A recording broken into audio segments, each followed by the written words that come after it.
All right, we are live. We are live. We'll have some music. We'll have some intro coming through, but we'll go dun dun dun dun dun. This will be the first show of the Betting Throwdown, featuring myself and my buddy D Money. Will be joining us at 8 o'clock. He's a West Coast guy, so he probably coming in a little bit late. Also going to have a guest with me at 9 o'clock. My boy Witty college football. We're going to talk some college football at 9 p.m. We're going to talk some future plays. We'll talk some Thursday bets, some Friday bets, Saturday bets, Sunday bets. We'll even get into some other conversations. I covered all. We'll go through CFL. We'll go through WNBA. With that saying, WNBA is getting ready to kick off. Got a great matchup right now going with the Aces versus the Dream. The Aces have won the first two matchups. The Aces have won the first two matchups. Both games were relatively close. Not a full, basically, cast for the Dream in those games. I actually kind of like the Dream in this game. We're going to look for a live play where we can get it. But beforehand, we're going to take basically Howard over 4.5 assists. Basically, since the injury to Jordan Canada, her assist numbers have gone up. She's averaging a little bit over 0.4 more assists each game with the loss of basically Canada out of the lineup. So we're going to take Howard over at 4.5 assists. I've also kind of sprinkled the 6 assists. You can get that at plus 200. So if you want to join me with that, we're going to have the comments going all night. We will be here for a while. Joining as well, we're going to have Ramon on. Everybody knows him from the show. What's up, G? Thanks for joining us. Way to go. Obviously, our first show here with Sports Money. We're going to look at the show. It's going to be on NBA TV. Those of you wondering, we've got some baseball kicking off. We've got the Twins and Blue Jays, Red Sox and Orioles going on. I'm actually sweating it over. Switching over to baseball, D has a couple plays that we wanted to basically look at. So let me pull those up. Those who don't know, this is getaway day. Getaway day basically means a team is leaving the next day. A lot of times with a game in there. For some reason, the Kansas City Royals are 9-1 on getaway day. They play the lonely White Sox tonight. So I like what we're getting from Burkett. D likes that as well. We're going to take Kansas City money line. So let me put that in the chat.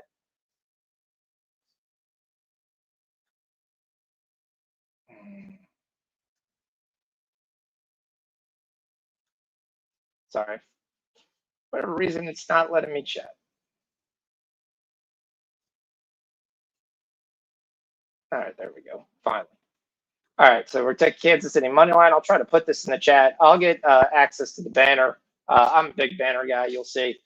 Some all of my plays will be in there as we go through and talk through it there. So we're going to take Kansas City money line.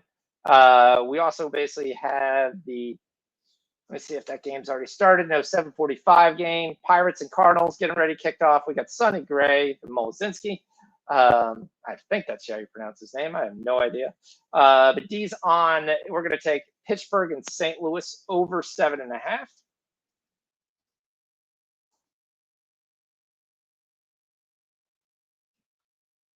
And then later on, we'll talk Cubs and Giants, but he's on the Cubs just to let you know as well in that game. So we've got some things to play. I know a lot of people looked at the Brewers. Brewers are minus 139, playing pretty well.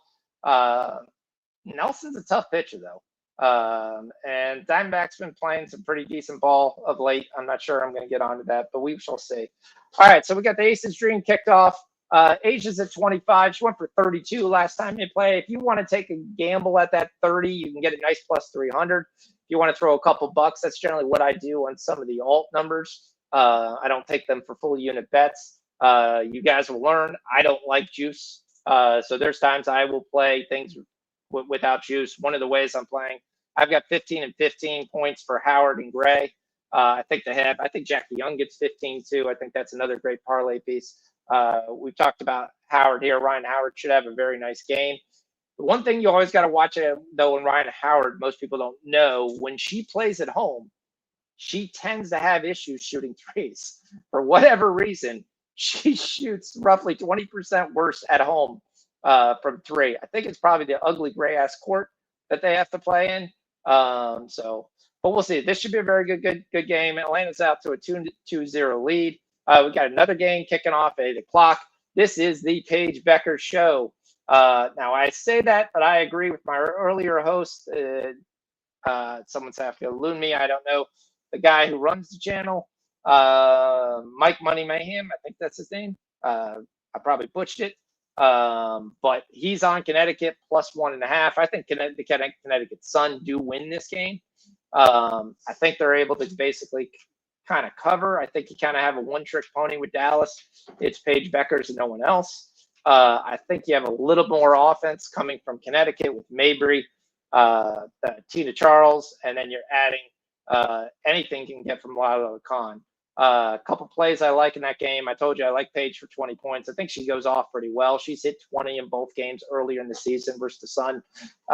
Paige hasn't hit in 2 straight games, but those are 2 teams that basically doubled her every time she touched the ball. The Sun want to work on their defense. They've got 2 very good defenders in Layla Lacan and in Sanaya Charles. I think they're just going to play her straight up and kind of play it as is. I like Maddie Seagrace to get 15 points as well from Dallas.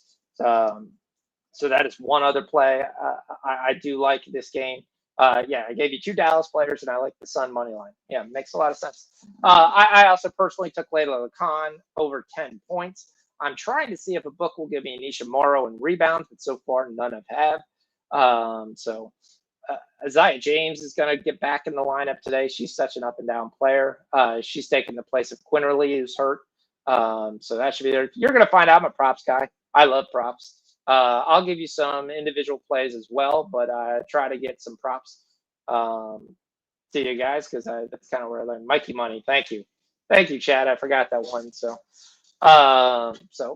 should be a good show. Join us there. We're going to take a look at this game. It's a 4-4 game. Like we said, it's going to be a pretty interesting game. We're going to probably find some good ways to be able to get on this live. Some quarter bets, some half bets, things of that nature. I know Mikey Money's on the Aces plus 2.5 in the first half. I'm not going to get on a contrarian play on that. I could see his look on that, so I have no issue with that as well. So we have no CFL tonight, no CFL tomorrow night. If you're not aware of it, CFL, it's Labor Day weekend, actually returns on Sunday. So we've got a game on Sunday and then 2 on Labor Day. So we'll probably get into that a little bit later tonight. And then I know Dee's got a bunch of NFL futures, so we'll have a good long subject breaking down the NFL, what we believe. I know we've got another week next week to even talk about it again, but we will see. We've got a pretty good show for you, so let's sit back. Let's see what happens. We'll see what we can get on. Let's make some money tonight. Alicia Gray with a big dart 3 right in their eye. Let's go, Gray. Give me that 15. That's all I need. That's the one thing you always got to look at. They're so far behind on TV than what's actually going on. It's kind of a joke. I always sit there and wonder, like, there. So while we're waiting for D, I'm going to there. I know Ramon said he's going to probably join in about 7:45, so we'll have him on here, and we'll go through some things. We have 1-1 in the Red Sox-Orioles games. Roman Anthony got my Discord. For those who don't know, I do have a Discord play. Discord's been around for 6 years. We'll talk about that a little bit later as we get going here. So far, because it's just Gerardo, and Gerardo's been in my Discord since the beginning. So we give out plays. We talk about sports all day. Right now, we have a Kyle Hamilton thing going on for paragraph after paragraph of some Ravens fans for some non-Ravens fans, and whether you really pay a safety $100 million is a smart move.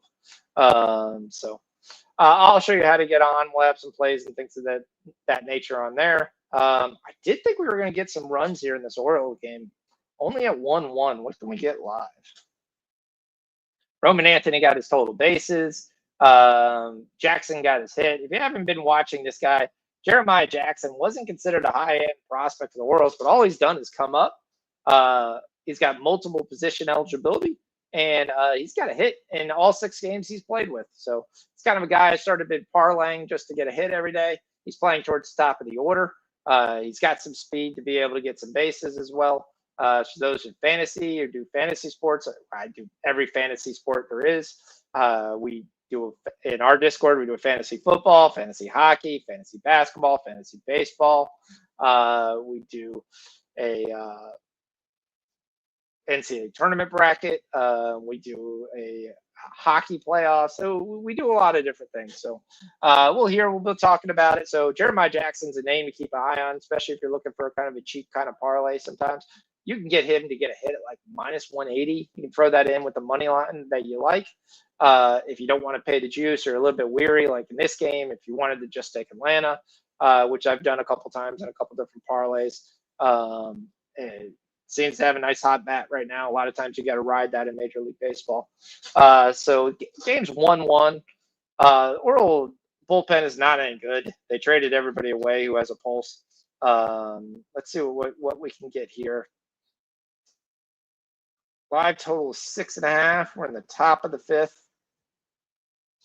We're still running. What's our pitching? Who's pitching right now? Are we out of the starters yet? Brian Bellows pitching. He's got 3 strikeouts, 4 pitches. He's only thrown 49 pitches. No reason to pull him for if you're the Red Sox. Orioles obviously only giving up the 1 run. They already are into the bullpen. The first guy went 2 2/3. Next guy went to 1 2/3. What's available in the bullpen is kind of So let's see what we can get. Let's see if we can get the Red Sox money line. We can get the Red Sox a minus 136. They're up to bat. If we can get out of this inning, it might be a thing. Well, I can take the Red Sox probably close to even money. So a lot of times when you live bet, you want to make sure what you're betting. Yes, the Red Sox could score this inning, but you could get a much better number sometimes if you're just willing to wait a half inning. I really want to tackle against the Orioles bullpen. I know we're into the bullpen right now, but I can get this down to minus 104. What's up, Stop Geoengineering? Thanks for joining the show.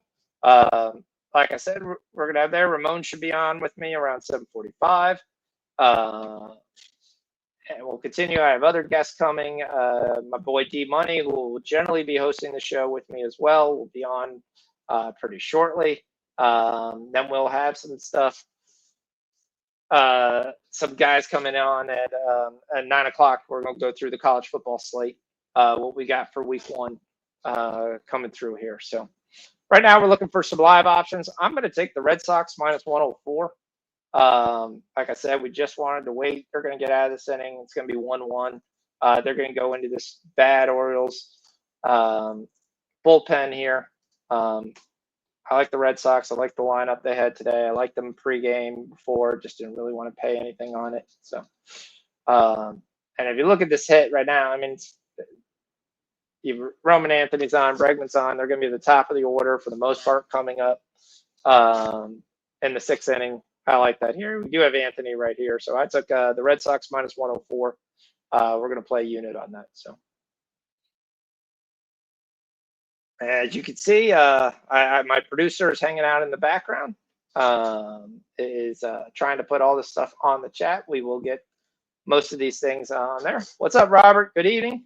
As always, the chat, as we get people coming in here, tell me what your favorite plays are. We're watching the WNBA game. We're watching baseball. We're going to watch anything that basically comes on, and we're going to try to talk about it. Look for an edge, look for a way for us to be able to make some money tonight. So, yeah. The World's game is just getting ready to kick off, so hopefully we can get this going. The Mets get a run here. We're up 1-0 on the Phillies.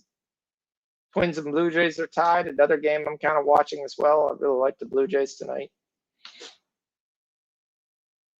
Pirates to Cardinals. D already gave that at over 7.5. That's getting ready to kick off here in 2 minutes. Pretty interesting pitching matchup. So there. Chase Dollander versus Rockies versus Astros is a very interesting game that's coming up. Dollander's away splits are way better than what his home splits are. You're talking about a 1.5 difference. The difference is, though, it's the Rockies kind of versus the Astros. So kind of going on there to be able to take the Rockies is kind of not something I try to do that much. The Red Sox got out of the inning. The Orioles are going to be up here at the bottom of the 5th. We're going to move on. So let's see what we've got going on here in the W. We've got tennis going on, if anybody's sweating that. The only play I've got, Manarino. I like him to win. I got him at a minus 125 this morning. So that's the only play I'm sweating out in the men's side. On the women's side, I don't think I've got anything that's live. No, I got nothing that's live. I might take a look, see what's going on, see if there's a play that we like to kind of get in right here, if we can get a number. Most of it's kind of tough. We got the dream up for. Like we said, it was going to be a pretty close game going back and forth. Sox to score in the 6th inning. All right, Zoe, let's go. We're going to have Bregman leading off the inning, so you will have the heart of the order up, so that should be a good one. So big 3 by the aces here. Keeping distance. Let's see if Brittany Griner actually cares if she wants to play. She should score 20 a game, but she acts like she pretty much doesn't give any effort to the 4th quarter. All right. Nas Hillman gets into the end zone. I think I said the end zone. Sorry. Goes back and forth. Good game. Hey, Ramon. Thanks for joining us. Oh, great job so far. Hey, you don't need me. You need me here in the back end, at least at this point. I'll get you hooked up with all the bells and whistles. You're going to really enjoy Sean's show in the future. You know how we love to play those videos. And, well, that's Sean's game, man. Play the videos when we win, Sean. But, look, seriously, brother, thank you so much for joining the Sports Money team. I wanted to have you over here to do a show, but you've had some other commitments. But look, we love live betting on this channel. I can speak for everybody in the chat, and we got 40 live viewers here right now, and I know you love to play to an audience. So, but how can I not ask you? You didn't even touch on it. You're going to find, Sean, that we have an extremely sophisticated audience, just like you, when it comes to all the, let's just say, non-mainstreams, the sports you and I like.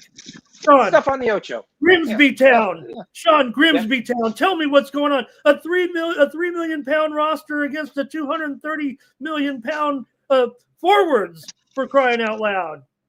That was crazy. I had a correct score of 2-1 Man United in that game. Obviously, it didn't come. I mean, the other 3 was I parlayed them together. They won pretty good. I had a pretty decent day in soccer. So you guys will also learn I'm a volume better. So I went 17-10 in soccer today, so I was quite happy with that. But Grimsby Town was definitely one of the ones that I lost. I did get the over 2.5 goals. I parlayed that with, I believe, Alicia Gray, 15 points. So we'll see how that finishes up and rides. But it's crazy. Every year, Man United goes ahead and they spends all this money, and they bring in all these players. They change coaches, and it doesn't work. And if you look at the rosters that they basically put on the pitch today versus having the other teams, like Brighton put out a 17-year-old forward, a 19-year-old wing, and a 20-year-old guy. All those guys have never played really for Everton at all, Brighton at all, and they scored 6 goals.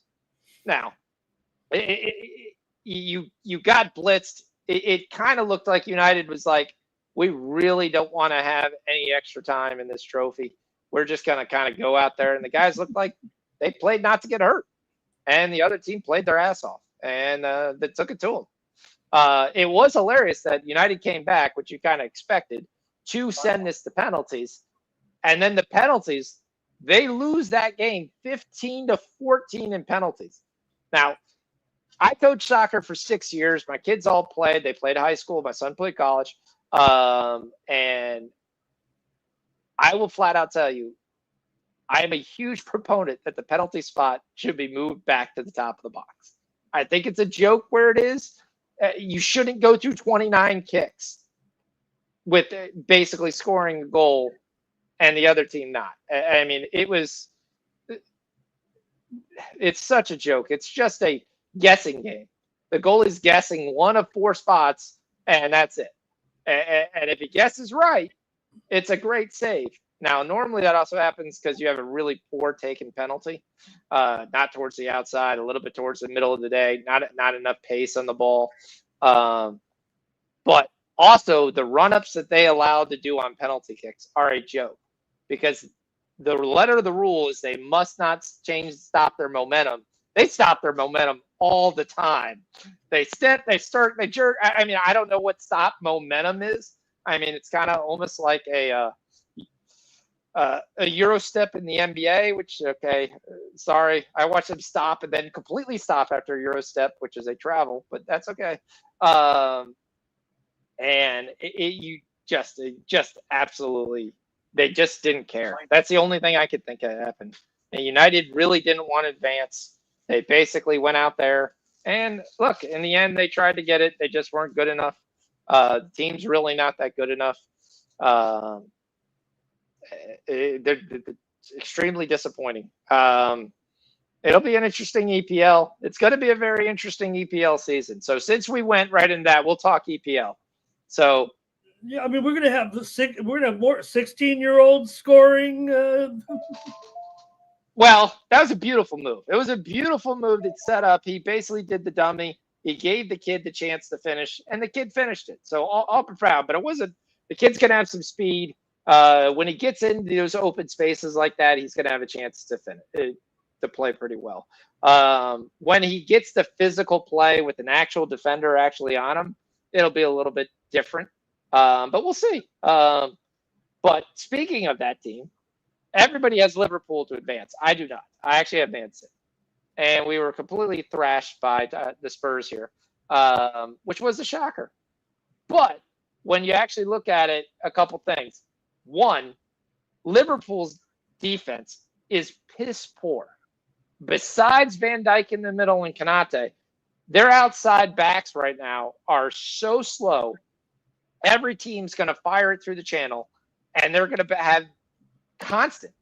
I mean, you go back and you look at that game. If there's no red card, Liverpool probably loses that game. And not only loses it, probably loses it by a considerable amount because they're under pressure the entire game with the advantage.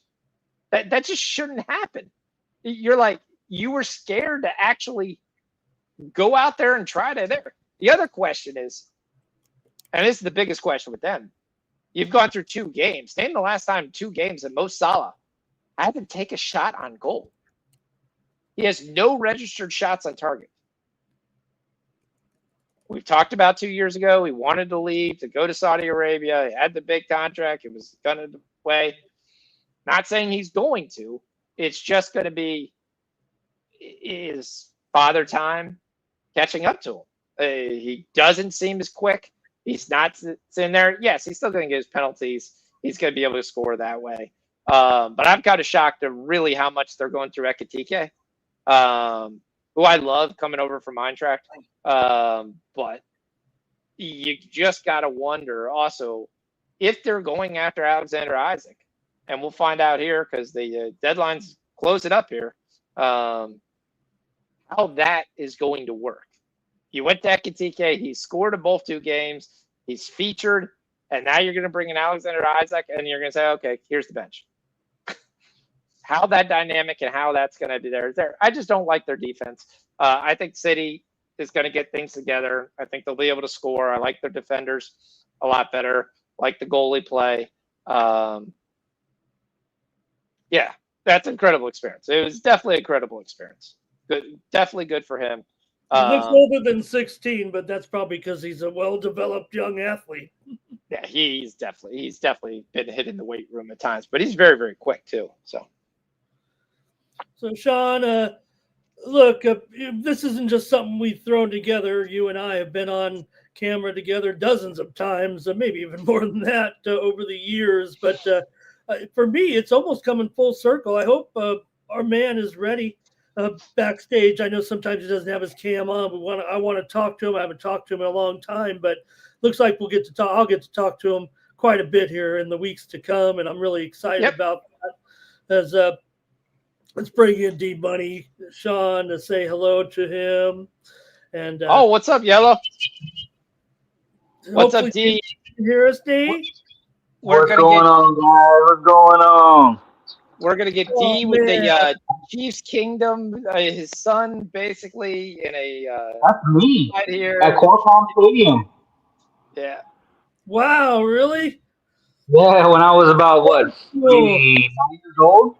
Oh my God. There. Yep. Oh my shit. You look great, brother. You look great. Yep. Daniel, D you're Money, the outstanding, only man. guy So to be nice to see you. the Yeah, it's only good. guy in this network to have hair. So that's pretty much what I've discovered. So from watching Sports Money Well, Big this Guys. is just seeing D Money, just seeing Daniel here, man.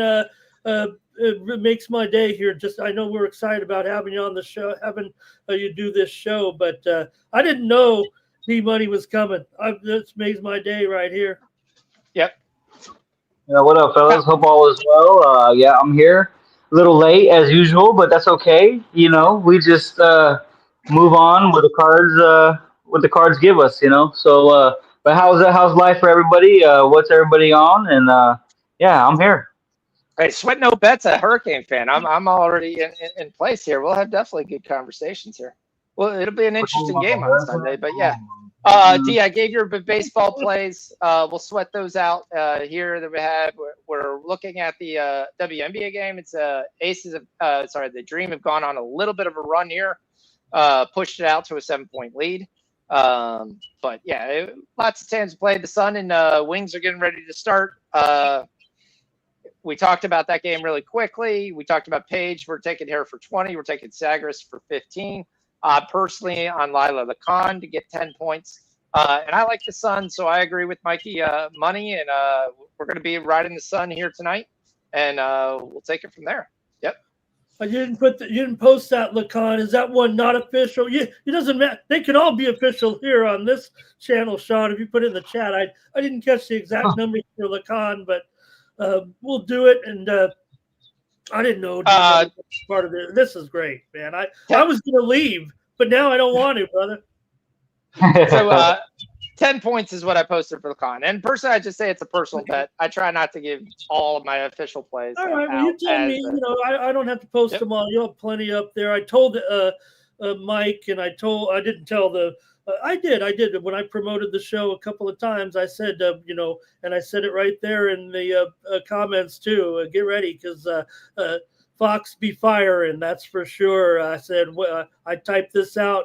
The live betting show. Buckle up because Fox is throwing down. I think that's what he does.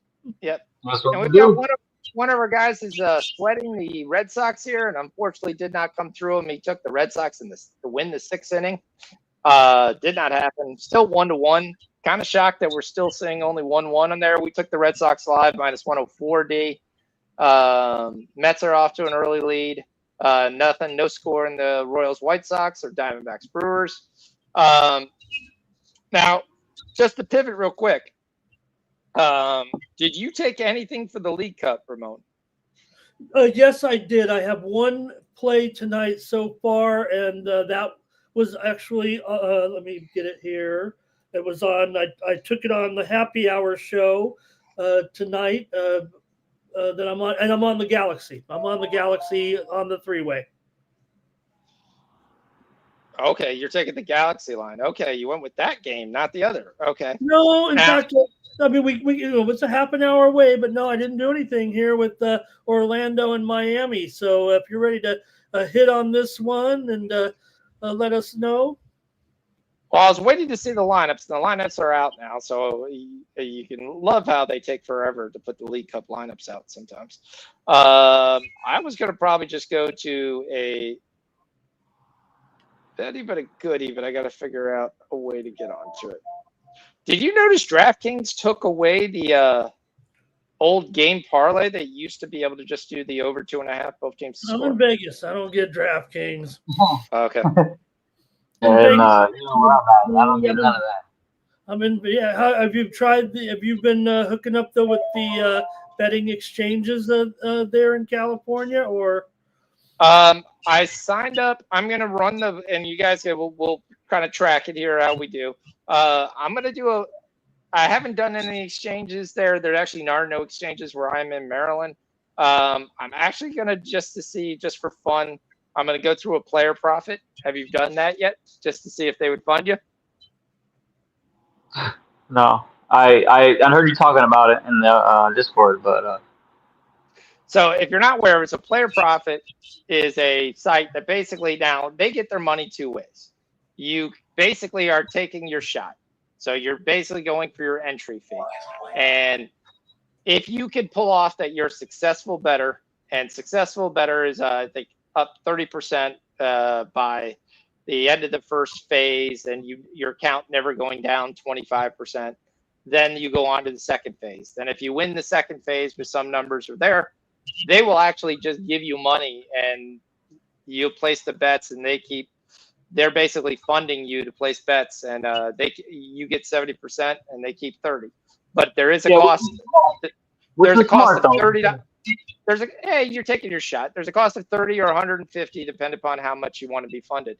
So I was just going to do it for college football and trying to play a scheme here and kind of see what goes. So it is smart though, because if you're one of those bettors that are either lucky or just really good at what you do, they could just be tailing you and flipping their money, and taking your money at the same time. Well, you're only giving them money to do your first initial trial. So if you fail the trial, they keep your money. That's all it is. So if you pass the trial, then they're funding you.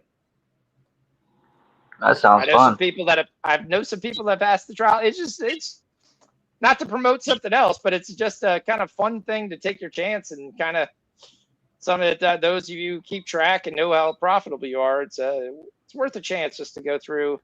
It's $30 or 150. I'm going for the 150, and we'll see how it goes. And we'll track it and see how it goes on the show. So, yep.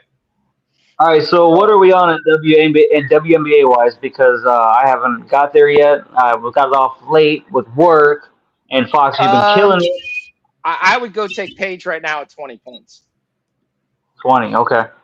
That's what I would take right now. If I had to throw a bet right there, I would throw Paige in. I'd probably throw Tita Charles at 15. You can get Sigris at 15 is probably a good look. And like I said, personally, I'm on Layla Khan at 10 points as well. So, got it. I am trying to get this Orlando City bet in if I can find something that works. You guys will also learn I don't like paying juice. So, yeah, I will definitely – I'm not a massive parlay guy, but I will do a two-person parlay because I don't have any issue with that if it clears me from the juice. Hey, we have some breaking news here right now, Sean. Paige Beckers is actually going to be ruled out of tonight's game. This just coming down. She's just here. That kind of ruins the night a little bit because we thought that she was in with that illness, but just getting word. I'm going to check on the old extra sheet here to see what it really is the deal. Obviously, we knew it was an illness, but go ahead. Take just the scene a little bit. Take Sigris. And the Sun plus 1.5, Sun plus 1, I would take that right now. They don't have enough scoring. They're going to have Haley Jones and Sigris try to get to around 10 points, and they just don't have enough scoring. Yeah, right now, Sean, we're looking at Berger, James, Sigris, Jones, and Gaisel Sauter. So that'll be the lineup now. Yeah, it's not great. Wow. It's definitely not great. Well, we can always, I'll have to take the Suns' money line, as you said, right, Suns? Yeah. Yeah, I mean, the line has come back out, D, and it's 4 now, maybe some 4.5s out there. I think the square books have gone up to 4.5, and the sharp books are still hanging out at 4. Total now looks like it's going to settle here, probably 164.5, it looks like, with this information, which is actually, a slight dip here for sure. The game has just started, by the way. Yeah. Right. Did she actually? That's about as late as scratch as you can get. We'll go into more in college football. Like I said, I've got a guest who does a college football YouTube show. Witty College Football will join us on at 9 o'clock to talk more in depth college football.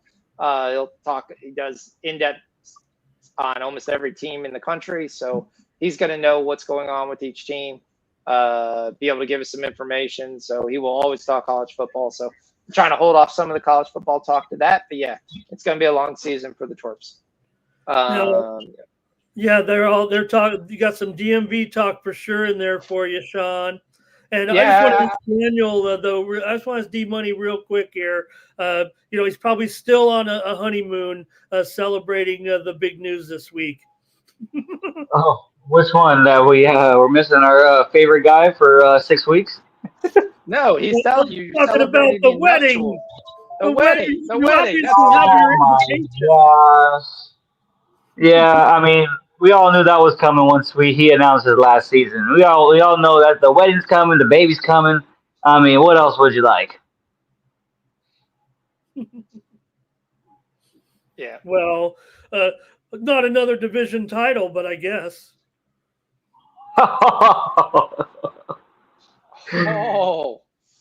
Oh, that's just kind of a good shot to the. They're just That's too. all right. I mean, if you don't think we can get another division title, I mean, you might as well stay in Vegas because you are the Vegas Raider fan, I guess. I assume now. Are you still a Please, Charger fan? of course. Come on. The Raiders Good, got good. Kenny Pickett. They're ready to go. Very upset that I won't be able to spend my time at SoFi this year. They go into Brazil, kind of ruined my moment. So I bought tickets to the last week in the NFL season, and I will be in Vegas for Chiefs Raiders when the backup is in. We got Carson Wentz slicing and dicing against that secondary of the Raiders. Yeah, and we'll go through that. You've got some future plays. Do you want to get in the NFL since we've kind of segment way too? I know you have some future plays. We can. It's really up to what you guys want to float around. It's up to y'all. Yeah, I got a lot of future plays. I got week one plays. I got a nice little bonus, so that Okay, was do you have nice. week one? All right, so I'm gonna let everybody know when we say KC special, because D's the KC special man. That means he took the Kansas City Chiefs for six ways: first quarter, first half, third quarter, fourth quarter, and full game. So those are the 6 bets we say. So when I say, "Hey, we're on the KC special on this game," that's what we mean. And I'll explain that there. But D's well known. I'll just wait. Now, if you watched any Kansas City game, taking Kansas City in the first half is a heart attack because they Yes, could sir. care less about any game in the first half. They just want to score before the end of the half so they can win the game in the third quarter. Hammers wants to remind you that Carson Wentz is on Minnesota. Well, whoever the backup is, don't matter who it is. You don't even know the backup of your own team. I could care less. Oh. Carson All right, Wentz had a good run with us. That's all. That's all that matters.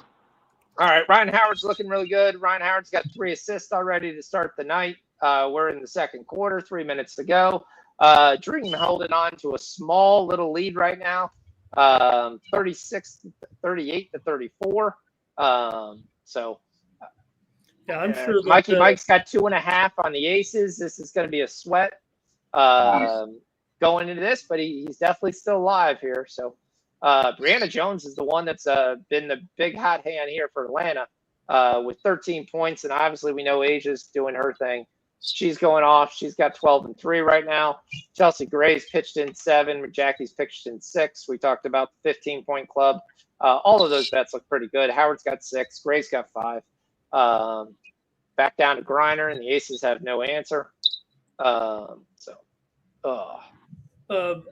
am in the club in the WNBA opener. I had a premium here with the winnable with the under, Sean, at nice. Sending that. We'll see. It's starting to pick up here a little bit in the second quarter here, but did go under 162 as a premium out there.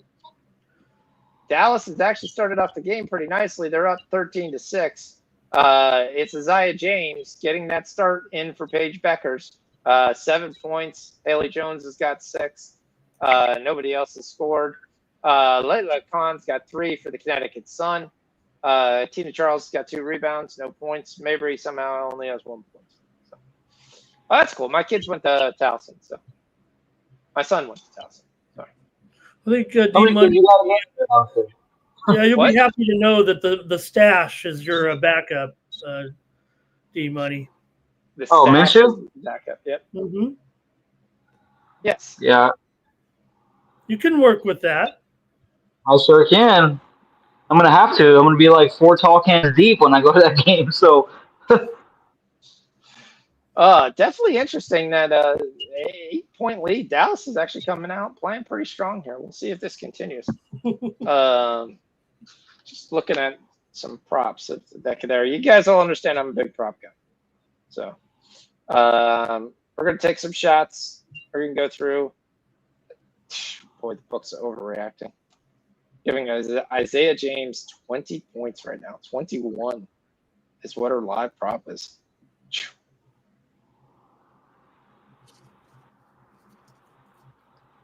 yeah, I'm just pulling up my other computer so that way I can. Cardinals get on the board 1-0. Brewers get on the board 1-0. White Sox got 2 men on, no outs. Not good for the Royals. Blue Jays tied it back up, got 2 men on. They were down 3-2, tied the game up. Yeah, this is the time in baseball where it's like you want to step away, but you can't because we've been betting it all year. Got football coming, which is way more important in my eyes. But as a Padres fan, I gotta watch baseball really hard right now. It's been very frustrating, as Ramon could probably speak for as well. It was a disappointing game today, certainly, and they had to move the lineup around because Luis Ariz isn't hitting too well. I don't know if D-Money's heard this once, Sean, but they got a new nickname out here in San Diego for Luis Ariz. Phony Gwyn. That's harsh. That is wow. harsh. Of course. Phony Gwyn. They were calling Gavin Sheets Dairy Bonds for a while. Oh, well, he's been – what an addition these guys – they go out and get these guys like Sheets. Ramon Laureano, hey, one up for the Ramones, huh? I mean, come on. A guy like Ramon, he's never going to let you down. And has he been awesome or what since coming to the team? He really has, man. It's been the difference because they weren't getting anything done with the group that they had, with the marginal group that they had at the bottom of the lineup. They basically swapped out their 7, 8, 9 for established hitters. Which is good. Yeah, I was in Seattle, so I'm just being quiet. Yeah, well, we know how you are. You're anti-Padres, anti-Chiefs, and I had a bunch of Padres on my team. All right, Ben. Another DC guy joins the chat. Mr. Ben from DC, who's the massive Redskin fan. He's also, unfortunately, an FSU fan, so we try to. That's kind of a negative strike against him. Right, and you heard Sean just say it because that's what these true DMV guys. He said Redskins, and it wasn't a mistake. It was. You'll find out. I don't play any of the PC games.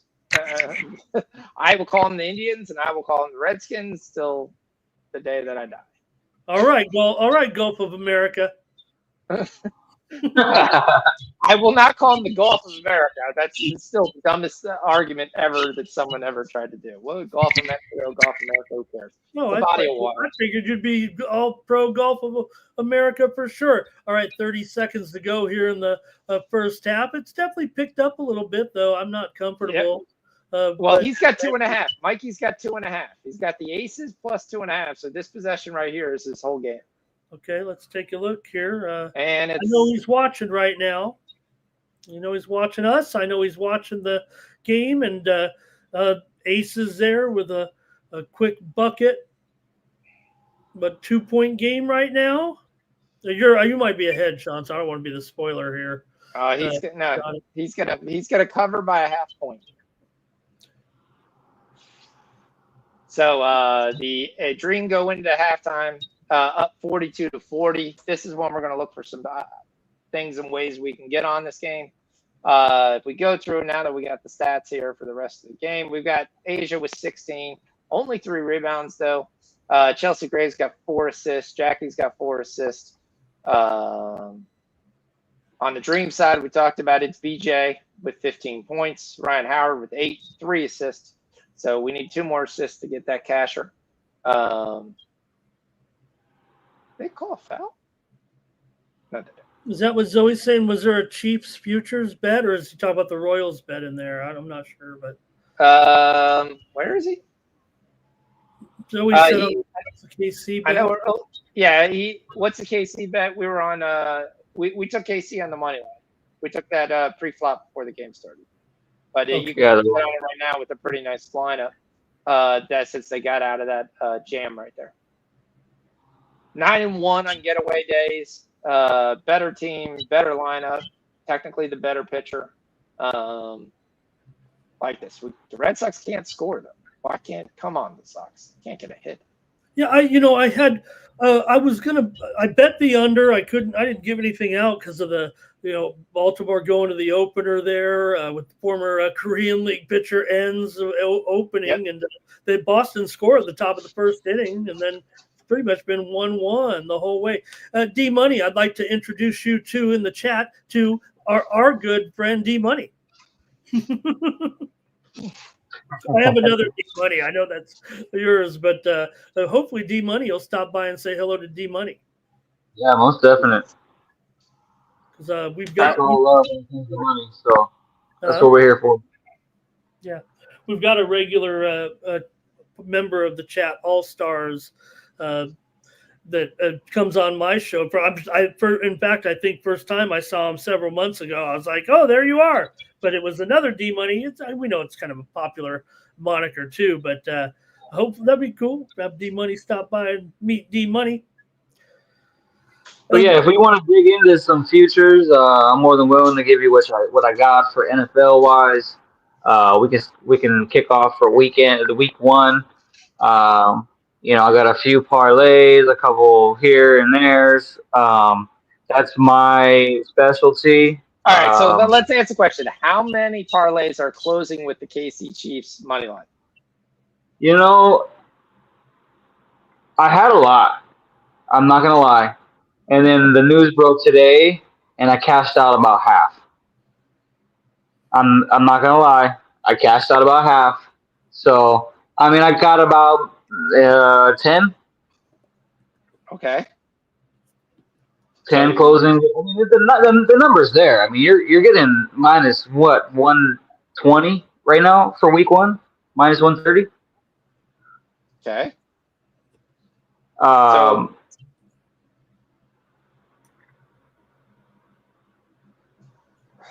I can check it out here, and so I will flat out tell you, I was working all day, so I have no idea what the news was there. I was watching Alien Earth. What was the news? NFL handed down Rice's. The Rasheed Rice. Yeah, okay, I saw that. Yeah, it's not an injury. It's not something that it's something that I'm sure that Chiefs backers were planning for. But we got 6 games. 6 games. He'll have to. 175 is the number, which.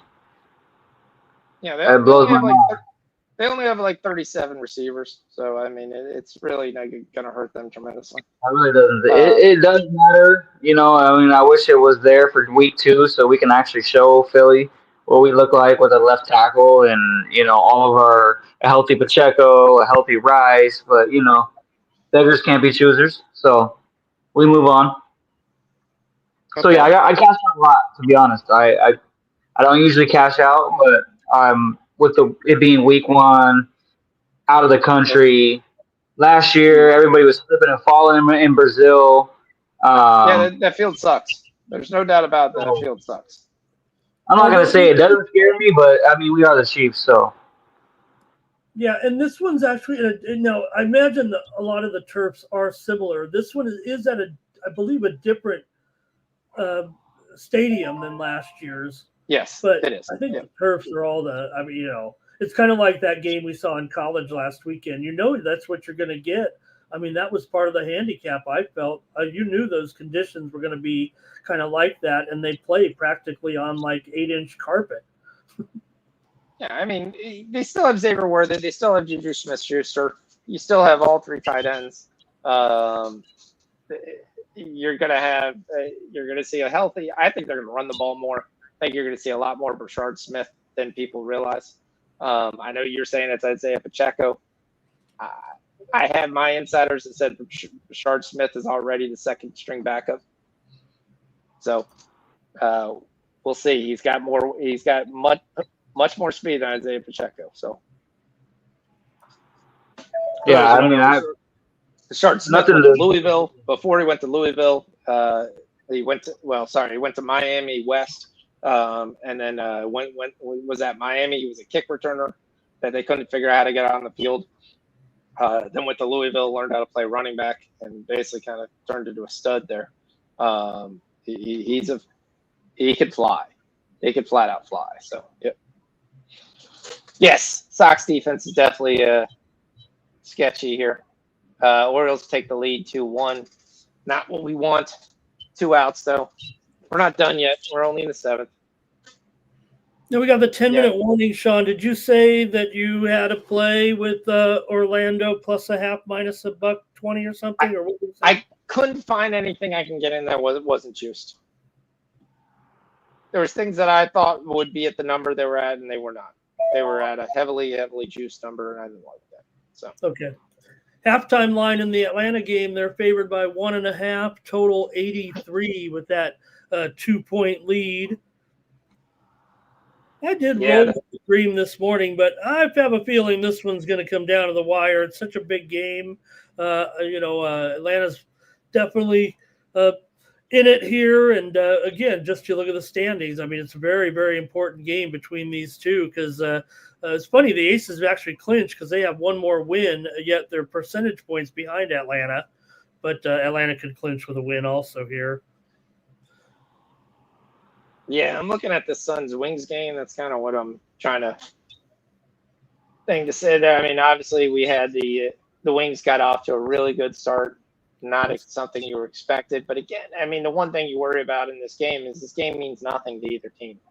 So you didn't want them to come out and just kind of go through the motions here, which is quite possibly is what it looks like in there. So I'm going to watch a little bit of this now that we're at halftime here for the Aces game. All right, so D, besides the Kansas City, you backing out, what else we got with the NFL? All right, so we'll go with week 1. Straight up bets. I have Detroit money line. I like what they have going. I don't know why the Packers are favored. Maybe because it's in Lambeau. You get to 3. I get it. 2 new offensive coordinators, offensive defensive coordinator. Still the same team. It's the same team, but that's going to be a big thing on that. The one thing, though, on the flip side is Aiden Hutchinson is unblockable, apparently, in practice, where they actually have him wearing a red shirt because they just can't have anybody else actually block him. Right. So that'll be very interesting. So, yeah, it should be a good game. I mean, you're going to have a healthy Jordan Love. Obviously, you still have the massive backfield. How healthy is he, though? He just had surgery on his finger. It takes one throw. You hit your finger on that thumb again, or on a helmet again. I mean, Well, you can say that with any guy. If they hit their hand, it gets there. Yeah, they lost 2 offensive linemen. They've lost their 2 starting. You're going to have some injuries there. Jamison Williams is coming off injury. Offense will be good. I still kind of question some of the defense. You look at their record against in last second drives, things of that nature. I think they're as good. I just don't think they're as good as what they were last year.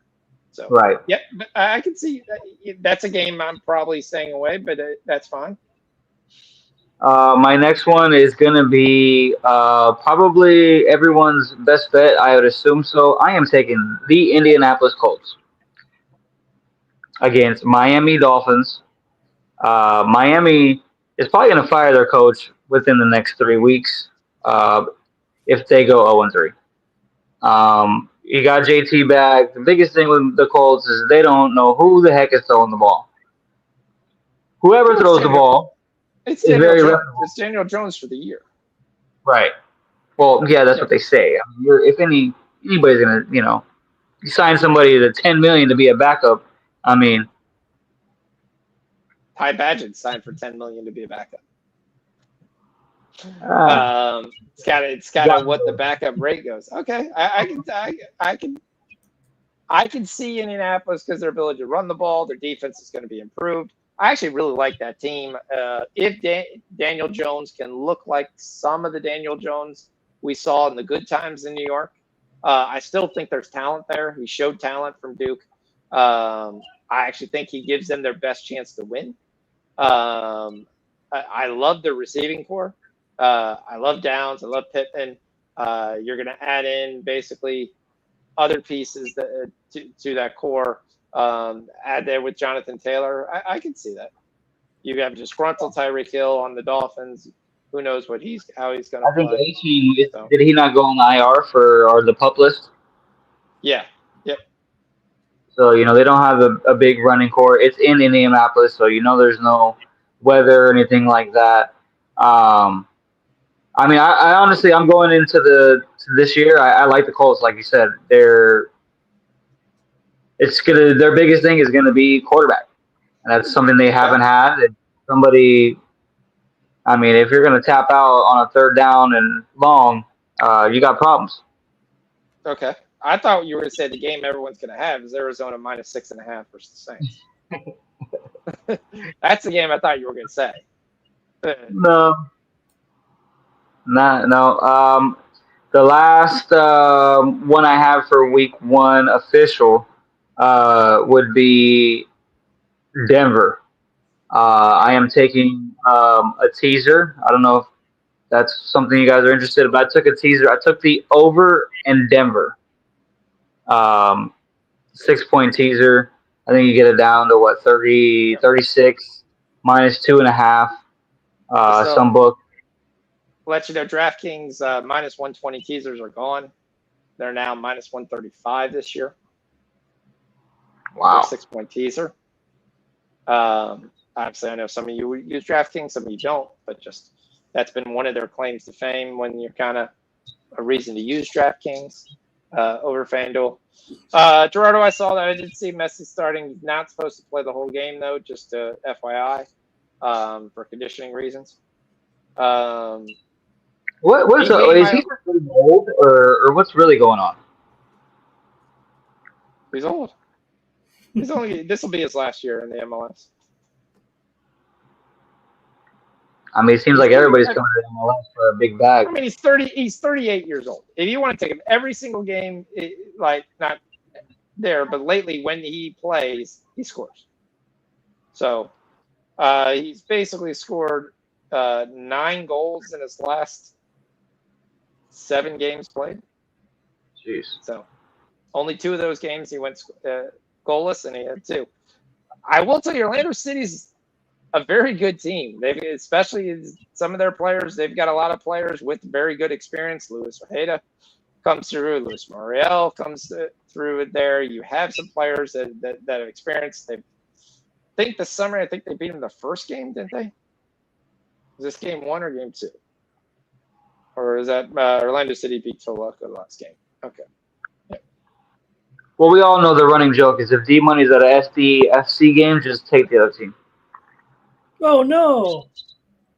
Yeah, I went to the Tigres game. I went to the Seattle. No, it was Vancouver. And yeah, they just. I think I'm 1-2 every time I go. It's a fun time. You guys still keep going. It's a good time. What in the chance? Well, I think that look, they might fold there in the playoffs because that's just maybe they don't have the experience. And look, they had their top player leave the team in the middle of the season. But I don't know. It seems like a pretty good. It looks like they've done it the right way, and I think that's why they're playing so well this season. It doesn't look like it's a fluke necessarily. And they felt compelled because It's pretty embarrassing, the stadium turf out there. They actually ended up putting in a new one here. They like it a lot better, but it's really been a problem in that new stadium here. They always talk it up, and it always turns out to be a crappy turf. So maybe you'll be right this time. Yeah, let's just wait until we have 20 to 25-year-olds running with real cleats, metal cleats, and tackling each other on it. It'd be nice. Yeah. Oh, yeah, my favorite NFL play is something you guys are going to find out. This is an oddity. I'm not a big Ravens fan. I'm 100% in no way, shape, a big Ravens fan. Where do you live again? So there's content. We won't say where we live. We live in Maryland, but yes, I am not a big Ravens fan. But I like the Ravens versus the Bills. That's one of my favorite plays of the week. Wow. I think they're going to win that game outright on Sunday night. I think the Bills are going to have major issues stopping the run. I think they're just going to be able to just run it down their throat, to be flat out honest with you. And the other game I really like is the Seattle-San Francisco game over 44.5. I don't even think it's going to be Lamar. I think it's going to be the running back. If you watch the Ravens in the preseason, they resembled more of Army football than anything else. They had 2 preseason games where they threw the ball less than 12 times the entire game. I mean, okay, wait. That wouldn't be Army. It'd be more Navy football because Navy actually throws it. Army barely throws it at all. But yeah, I think their holes were so big that you could run trucks through. And I think that's all they're going to do. They're going to lean on the run game, and they're just going to pound a Buffalo team that doesn't have very good safeties, doesn't really want to come up and stick Derrick Henry. I think Keaton Mitchell is going to be an issue. He looks like he's got some of his burst back. So I think he's going to get plenty of decent plays, and I think the passing game, Lamar will make enough plays to move the ball. Also, this game is in September. This game is not in December where it's cold. This game is just flat out in September, and I think that's going to happen. Yeah. Wow. So my favorite play of the week is that Ravens, and I'm going to have a ton of parlays closing on the Ravens money line. So, but we'll get into that. But we'll talk again about that next week. But I was just going to give my play since you were talking about that there. All right, so we got the 8th. We've got Dallas still up 11 points. We got Boston threatening here, 2 on, no outs. We got the Twins are over the Blue Jays, 6-4. Royals, White Sox still scoreless. Astros up on the Rockies early. We've got Ohtani going tonight. Fool's Gold, Sweat No Bet comes back with. All right. All right, D-Money says hit the like button. Appreciate that. That's the way you say you enjoyed the show. Still looking for – there's really hasn't been that many places to get on in this Aces game. I'm trying to figure out a spot. Just haven't seen it. And the Sun are a notoriously terrible second-half team. So the fact that they're losing leads me to have really big trepidation to grab them, which I do still think they win the game. Akan is so good defensively. Hey, Doug, you're talking about the San Diego State. I just want to mention, I don't think that Stony Brook on the money line is an awful look this week at plus 650. I was digging into it, and it's funny because I had hit Fox up about it, and he's like, hey, just make sure you look at this, and that. And I looked, I'm like, oh, you've got a real point there. 18.5 points seems like the bet for me for Stony Brook, but I might even look at them to win the game. This Aztec team they'll have to prove it to me at this point. They'll have to prove something, anything. I mean, there's a lot of things you're going to have that with college football. And that's the one thing I tell everybody. For any college football bet with obviously week 1 starting tomorrow night, and we'll go into a little bit more in detail here in about 26 minutes. There are 20 teams with 70-plus new players. There's over 45 teams with 50 new players. So if anybody really thinks they know a team, I think you're fooling yourself. I think, I mean, yes, there's things that you like from your bigger teams that you kind of understand when they kind of stay together and they got a couple of different little piecemeal pieces. Like I like Bama minus 13.5 versus Florida State. I think they probably win by about 20 points. But some of these other teams, you look at their rosters, and we even saw this a lot in week 0. Someone was asking me about the Sam Houston State game. I was like, and UNLV. And I said, UNLV's in trouble if they keep going to Regi at quarterback. We knew he couldn't throw at Michigan. So the fact that he went to UNLV, got to play the first quarter, and got to see that they couldn't move the ball because he couldn't throw because they just stacked the box was hilarious to me for the coaching staff of UNLV. Like, you couldn't really see that what was going to happen. Your one guy is Jaden Thomas, and you've got a running quarterback. Yeah, you're going to see 10-man fronts. We dare you to throw it. And then when they finally changed quarterbacks, still didn't help. Their defense was piss poor, but they ran 22 guys out of your starting 24 were transfers. It was hilarious. They'd say, okay, and I think I'm actually half my unit size on all the college football plays, probably till about week 2 or week 3. So I can kind of figure out what's going on here. So Orioles have 2 back-to-back strikeouts. 2-1 here. Has not put the runner across. Let's see how this is going. We'll put that on right now. One of the big stories also tonight, Sean, and I just saw a terrific catch in the outfield to rob a home run. And, well, hey, you would, for Nolan, quote unquote, Ryan McClain, he's having a terrific start here, and he just was the beneficiary of a home run robbery by his defense. 6 innings, 1 hit, no walks, 6 strikeouts. He's looks like a star in the making at this point for Nolan McClain. So really impressive here. Mets leading the Phillies 4-0, bottom of the 6th. All right, Sweat No Bet says next paycheck he's taking the Bills. All right, no problem. We can go that way if we're going to start to that. No, dude, this is the NFL. If you go 50% in the NFL, sometimes that's a pretty good week. If you're betting all the games, anything can happen. It just takes one play. That's why I much more prefer to bet college football than the NFL. Doesn't mean I don't bet the NFL because, hey, we all get that itch. But I bet more NFL props than I bet NFL sides. All right, we're underway here in the third quarter.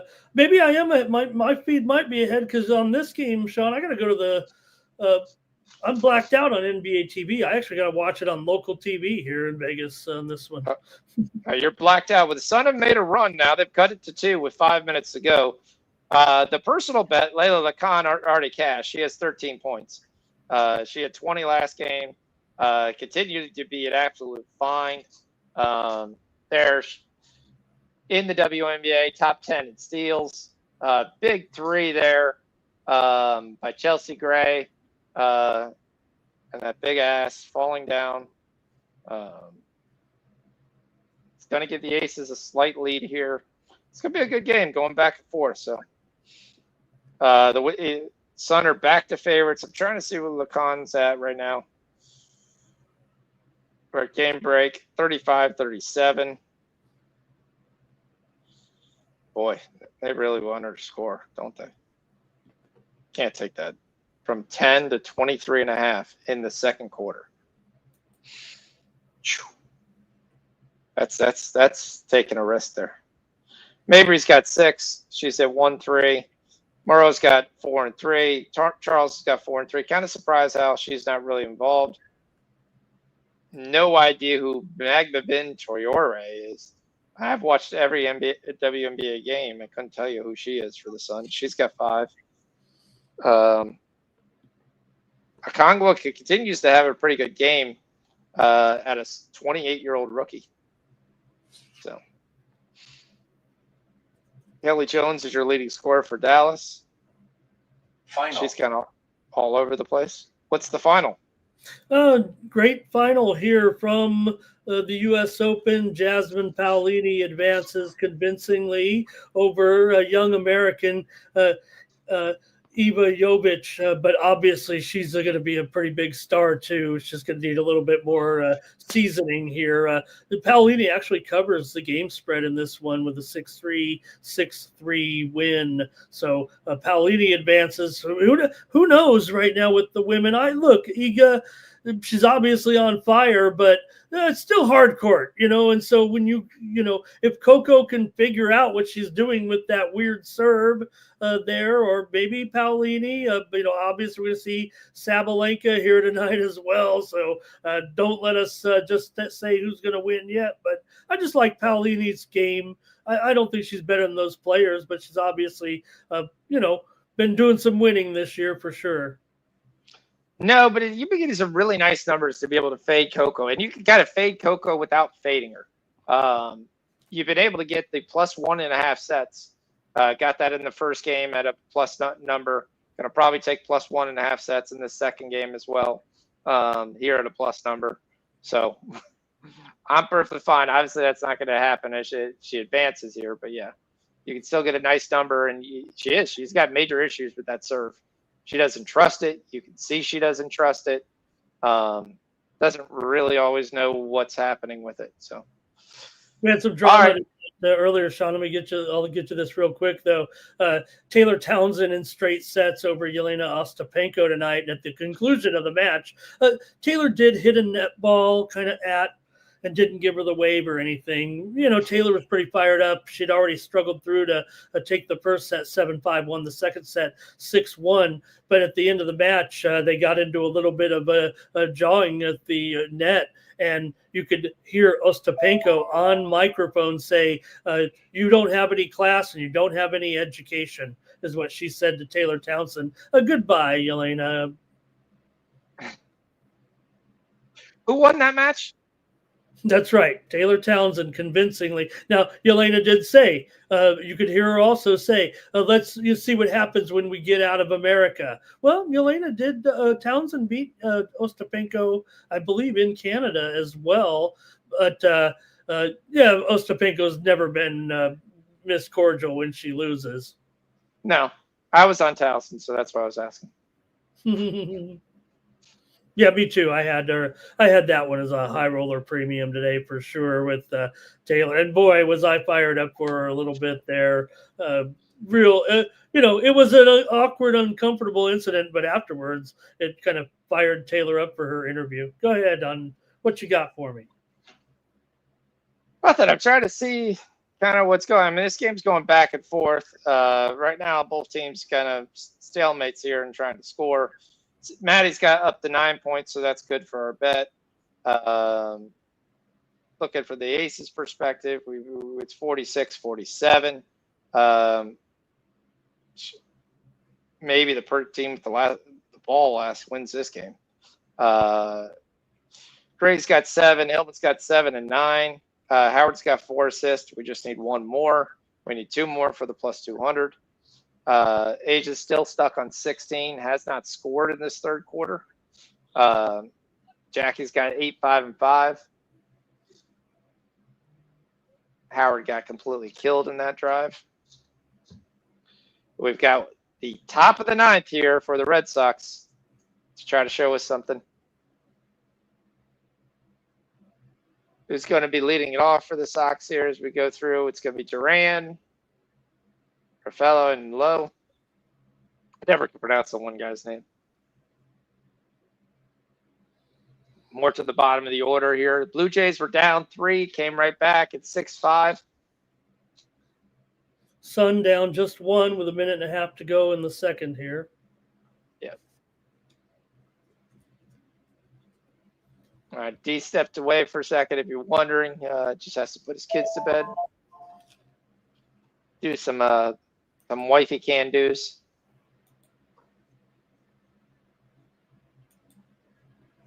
And we're underway now in the League's Cup here, I believe. Maybe we have Orlando and Miami. And also,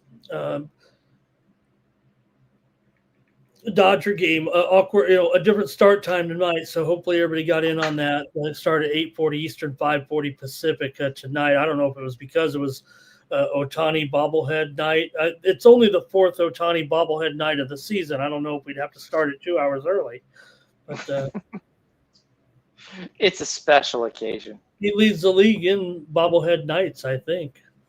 Yep. We're all tied up 48-48. Wow. It's big game for both of them. They continue to go. Griner, no. J.O. with the board, kicks out. They are letting him play. It's a physical game. It is definitely a physical game. They're pounding each other a little bit inside. Oh, come on. How do you miss for Brittany Griner? How do you throw it over Brittany Griner's head? That's why you're a backup. I took Griner over 9.5 points. That's not going to happen. Dolander here, dealing here. 4 strikeouts through 2 against Houston. I told you, Joe Dolander's splits away are very, very nice. Well, that's what you want to see from a Colorado pitcher, at least, right? Yeah. Well, I mean, got to convince the kid to stay, but yeah. Right. Well, he's still young enough, right? He's going to be at least with him for a while, but yes. Yeah. But we thought the same thing with John Gray. If I was a general manager, Sean, I would look at Rockies pitchers that do well on the road. Back. Goodbye. Red Sox up 1. 2-run Jack Cesar Rafaela. Boy, what a star this kid's become, Sean. Rafaela. Here, it was started off by just a little squeaker of a base hit by Duran as he just got it past a diving shortstop through the left side. They were shifted a little bit, and then Rafaela. And what a kid! What a humble kid this guy is. Boston's got to be in love with him right now more than ever. But in general, really good kid, man, and he's well deserved of this big blast. Well, definitely, especially for what they got him to sign. Those contracts are criminal. The contract to Jackson Merrill, the contract to Cesar Rafaela, the contract to, the only one that right now kind of looks like he's kind of ate it out was Christian Campbell contract. But that's what you got to do. You got to try to lock these kids up young. No, you're like Sammy Basello. Sammy Basello turned around, got called up, had a great start, signed him to a really contract out of nowhere for multiple years, and then the kid hasn't hit shit. He's down to a 225 batting average. So we'll see. But yeah, but that's you got to take. Royals tie it up 1-1. We're not dead there. Let's go. Another one. Back. He's got it at the wall. Doesn't have to jump, but stands right there. Dylan Bavers. Or is that, who is that? That's not Bavers.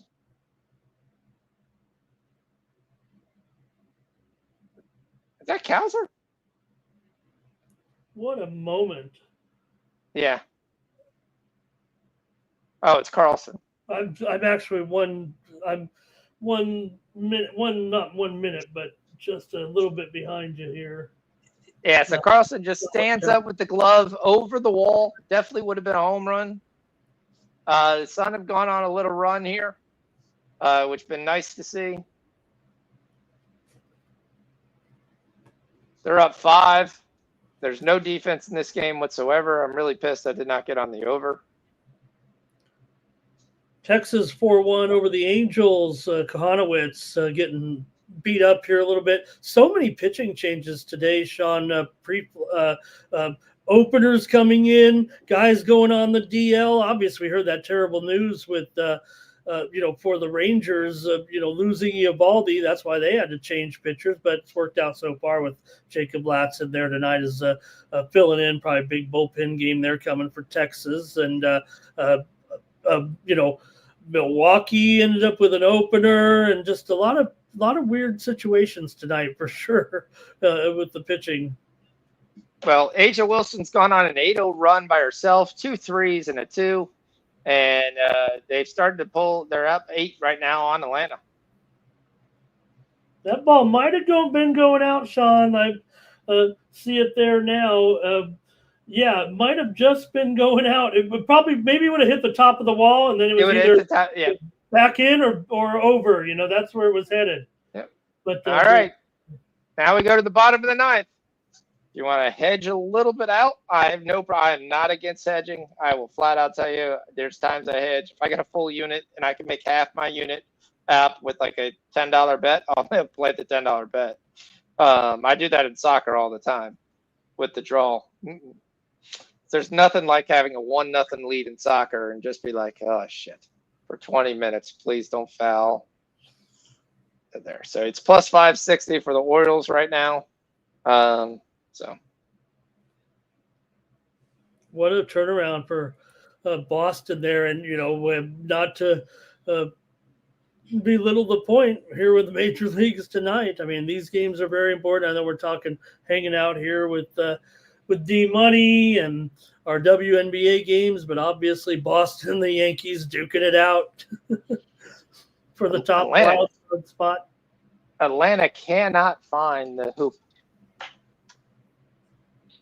They've gone ice cold. Aces by 13. And Wilson is fired up.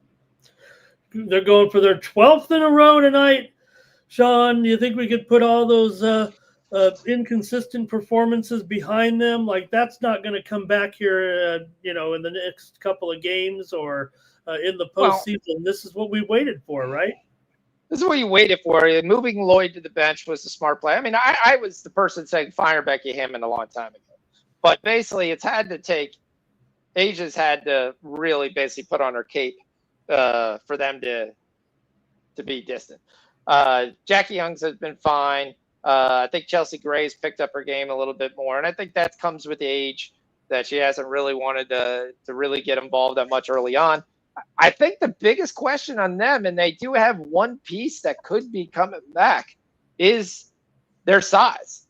Because when they play a team with size, they get beat up. And for the most part, except Atlanta's the one team with size that they play pretty well. But then when they play the Liberty and they play the Lynx, they don't really match up versus them. And when they play, though, getting Cheyenne Parker-Tyus possibly back from her pregnancy, she's not injured. She just has not in shape and obviously picked up some pounds.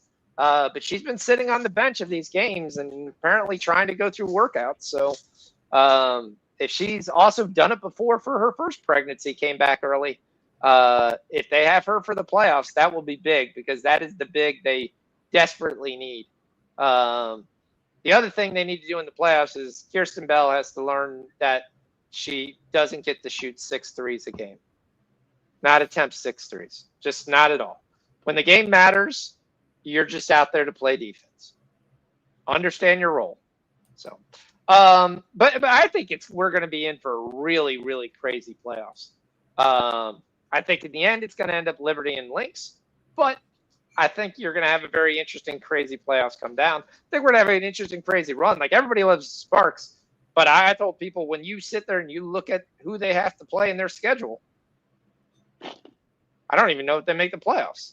Now, right now, they're a game out of Seattle. Seattle's the team that I would have fired Noel Quinn in last year. You have 4 All-Stars, and you're fighting for the 8th place in the WNBA.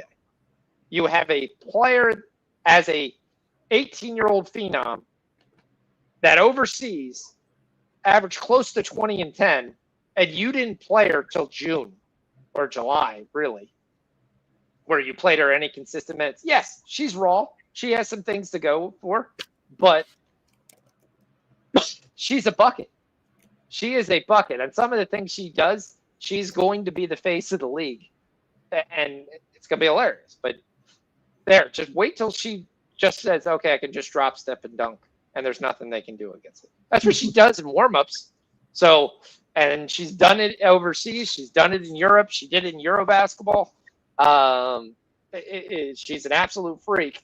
And then you add Gabby Williams, you add a very good point guard, and you have a good paper. Now, some of the thing I think is Nneka Gumake has basically decided that she's not playing any defense at all. Her rotations are terrible. If you get by your man and she's the next player, it's a point. She just sits there and watches you. She doesn't really contest anything. She's kind of stood on the outside now and started to just take shots. She took, 11 shots last game in a playoff race that you generally average 17, 18. You took 11 shots. That can't happen. You need to be the face of the team and play and shoot the ball 20 times. Sean, will you still take the liberty if they don't get if they finish 5th and don't have a home series at all? Is that okay? I took the plus 250. So you actually think that it might pay off for them to be a little bit out of the top few slots, even if they have to play from behind on the road a little bit? I think when they're all together, they have so much talent, you just can't match up with them. Jonquel Jones is the ultimate mismatch there. There's Brittany Griner's the only player in the league that matches up against Jonquel Jones. That's the only player. She's too big. She's too talented to be able to shoot outside. 5 minutes, Sweat. 5 minutes. We'll get the breakdown. That's my thought. With MMSMN, you get whatever's wrong with Ionescu, and I actually think she's been playing hurt. So she's going to come back. She's going to pass the ball. Natasha Howard's going to be, Cloud will be there for tremendous defensive presence. You'll have a nice bench with that extra player. Messerman probably comes off the bench with Kennedy Burke. And you basically just have enough scoring that other teams don't have off the bench. And then you have too much size. Now, their one thing, which is what Minnesota did to the Lynx in that game, is fine. You want all that size. We're going to run you. But Natasha Cloud wasn't in that game. So that was another reason why you could run, because they had to put a small forward, Kennedy Burke, to start. And that left the mismatches all over the floor. So, yeah. Excuse me 1 second. Great breakdowns, guys, from Fox. This is a Betting Throwdown featuring Fox and D-Money, our new Wednesday night coverage here on the Sports Money Network. So hopefully you're enjoying it like I am. And we're going to bring on Sean's buddy in just a moment to break down some of the college football action. Rob's with us here, Sean. If Rob looks like he's pretty much ready to go back there, I'll get the thumbs up from him. Yep, he's ready to go. And I'll let you guys have at it, but I'll introduce, or you can introduce. It's your show, Sean. What am I talking about here? I'm just here to fill in the blank spaces. So let's bring in your friend Rob Shepley here, and you guys can get started on breaking down some of the action this week. And I'll hang out backstage a little bit, watch the end of this Aces game, and just to yell at me when you need me to do something. Thanks, Rob, for being part of the crew here and joining Sean on his first show over here on our little channel. Yeah, right on. I appreciate the introduction. I appreciate you guys being generous with your time and having me on. Yep. The man, the myth, the legend. This is Mr. Rob Shepley. He's also witty college football. So if you want to watch any of his YouTube videos, Rob is not a gambler. So I'm going to tell you there. But I bring Rob on for content, because what Rob does is break down college football. And what I mean by that, we break down the offseason. He's breaking down every team and what they've picked up and kind of what their strengths, what their weaknesses are. So with every team from Big Ten, SEC is kind of where he likes to play. That's where it gets the most videos. But he goes down to some of the smaller schools as well, like Florida State or Virginia Tech. But other than that, how you doing, Rob? Yeah, never better here. I'm excited to talk some football. I've been, itching to get back at it. I've been doing previews pretty much since May and June, and finally excited to talk some X's and O's and actually talk about some games as opposed to just previews and recruiting. So I'm excited to be on here. Yep.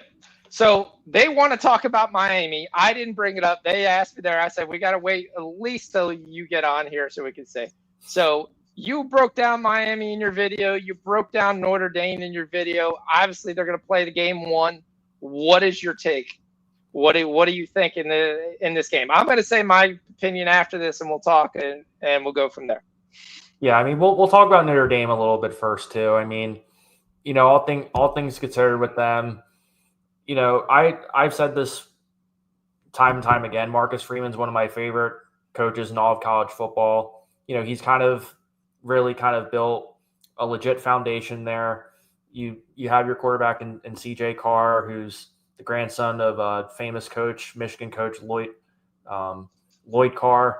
And, when I think of this Notre Dame team, I think they do have a lot of things going for them. Obviously, they're stout defensively. But, I think all things considered, when you think about this Notre Dame team, I think it's got a lot to prove in the sense that there's definitely a lot of factors that may or may not go their way.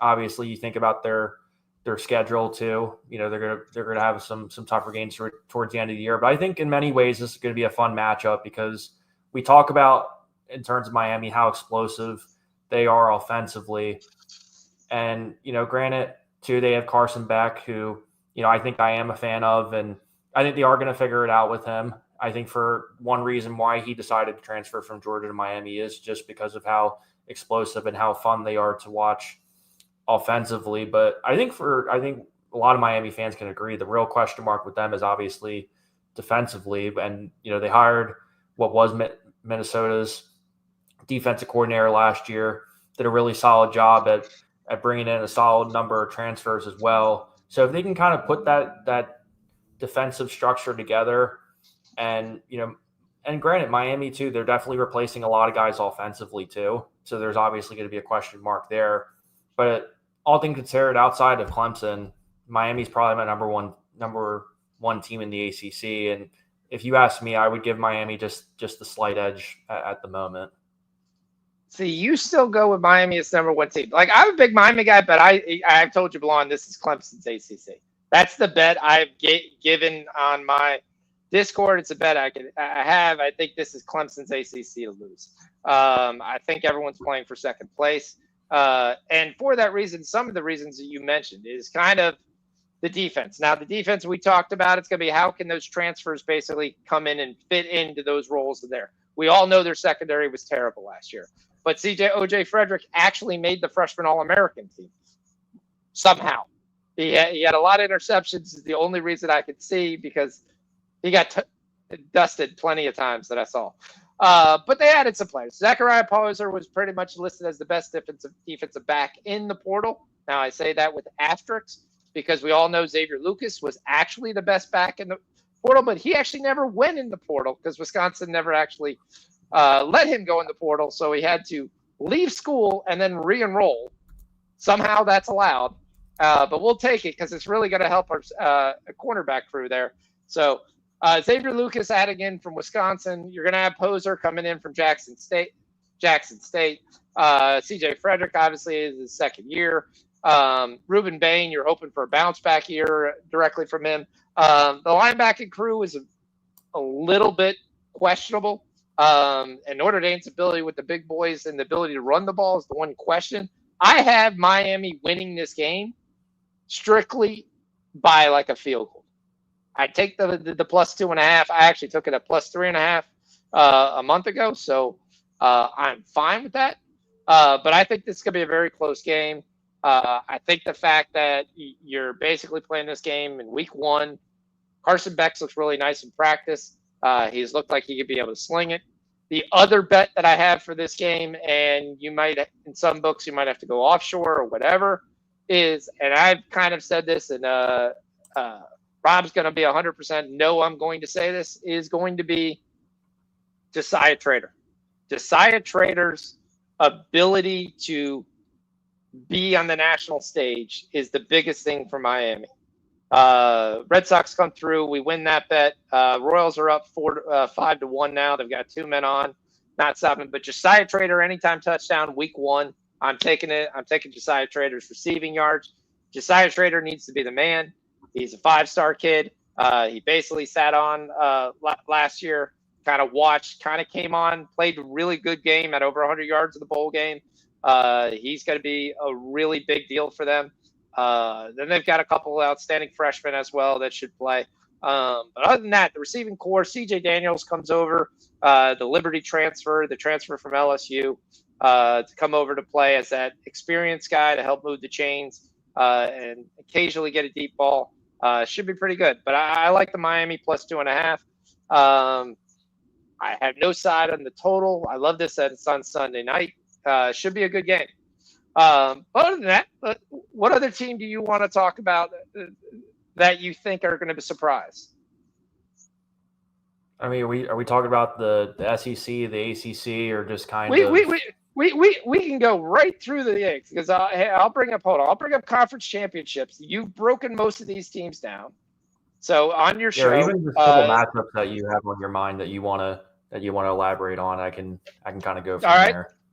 Because I go back and forth on this one as well. Tomorrow night we got Nebraska, who I really kind of like. Dylan Raiola's second year, added some good pieces through the portal and the recruiting versus Cincinnati team that I don't really trust at all to move the ball at all. So, what's your take on that? Yeah, I mean, I think more first and foremost, there's going to be way more pressure on Nebraska in the sense that really this game should. I'm not going to say it's a tune-up game for them because I'm not going to disrespect Cincinnati that much, but I think Cincinnati's very much in the sense that they just have. They're almost. I guess you can call it a rebuild. I guess you can call it a rebuild in the sense that they're just kind of mediocre right now. And when you look at this Nebraska team, I think of Dylan Raiola, who I think is only going to get better. Obviously, had some growing pains towards the end of the season, especially when teams were able to get to him a little bit more, et cetera, et cetera. But Nebraska has a ton of talent, and I think if you are a Nebraska fan, I would be pretty excited to see what they have. Obviously, too, they also bring back Dana Holgrenson as their offensive coordinator, which I think is going to be a really nice addition, too. And also, I think if you're a Nebraska fan, another kid to keep your eye on is Dane Key, who transferred from Kentucky to be here. And, he lit it up when he was at Kentucky. Anybody who's a Nebraska fan, highly recommend you check out some of his film because I'm telling you, him and Raiola, if they can get a connection going, you got to be really excited about that. But, Matt Rhule has been doing all the right things in terms of recruiting and kind of putting that program together. And if you ask me, I mean, does Nebraska have some tough games on their schedule? Yeah, absolutely. I mean, I think they play Minnesota on the 17th, which is going to be a lot tougher than people think.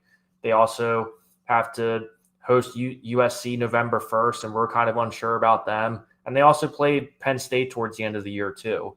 So, I mean, I think Nebraska definitely has a lot of potential to kind of get past that 6-7 win marker. Maybe we're talking about them more into 8 or 9 wins ideally. But if you ask me, I think this is Nebraska's game to lose. I just think when you look at the Cincinnati team, Scott Satterfield, who I think is in his third or fourth season there. They had Brennan Sorsby a couple years ago, and I just think there's just a lot more question marks there. And I think Nebraska just feels like a team that's just ready to win now. I mean, Hunter, I think the biggest other thing that people don't talk about is Nasiah Hunter coming over from California gives them that deep, big play threat. I love Kane as well. Key as well. I think he's going to be able to move the chains. He's going to be a reliable target that Raiola is going to go through. I love the offense. I think the defense is going to be good. And I don't think Brendan Sorsby is that good. So unless Cincinnati defense makes Raiola make some mistakes and he doesn't show the growth that from one year to the next year, I think Nebraska rolls. And this is actually a play I will give. I am down Nebraska minus the 6.5. Yeah, because that's only really a touchdown too. I mean, I guess it makes a little bit of a difference that they're traveling, I guess, to some degree. But like I said before, I really think this is Nebraska's game to lose. And, but they're traveling to Arrowhead. They're not traveling to Cincinnati. Yeah, this is a neutral field game. Yeah, so, I forgot they're at Arrowhead too, which definitely I think it's good for Nebraska too. It definitely gives them a lot more kind of attention to be able to play it this year too. All right. The other game I'm going to break down, I'm just going to say I like Wisconsin minus the 17.5. Personally, I'm going to take them at the minus 16.5 with the money line, some other soccer plays that I have. But I will give the minus 17.5. I think Wisconsin wins this game by 21 versus Miami, Ohio. They don't have the size or strength to play with Wisconsin. They're going to want to get off to a really good start here. I like Wisconsin to roll in this game. One of the games a lot of people were talking about. Did you break down San Diego State? I know it's a West Coast thing. I've not, probably not. But Sean Lewis, though, I mean, I think he's the real deal. And when you think about San Diego State too, you think of the years when Rocky Long was the head coach there and how much stability they've had there. And granted, it is going to be a slow burn in San Diego State to some degree. But when you look at the Aztecs from the past decade or so, it hasn't been like they've needed 4 or 5 seasons to turn around. I mean, they definitely have some talent on that roster, and he's able to get some kids there. I mean, we're not talking about 5 stars necessarily, but some good 3 or 4 star kids or kids who are getting overlooked by by the USCs and the UCLAs of the world that they're able to get as well. All right, we're gonna do one thing that I like to do. Yeah, go for it.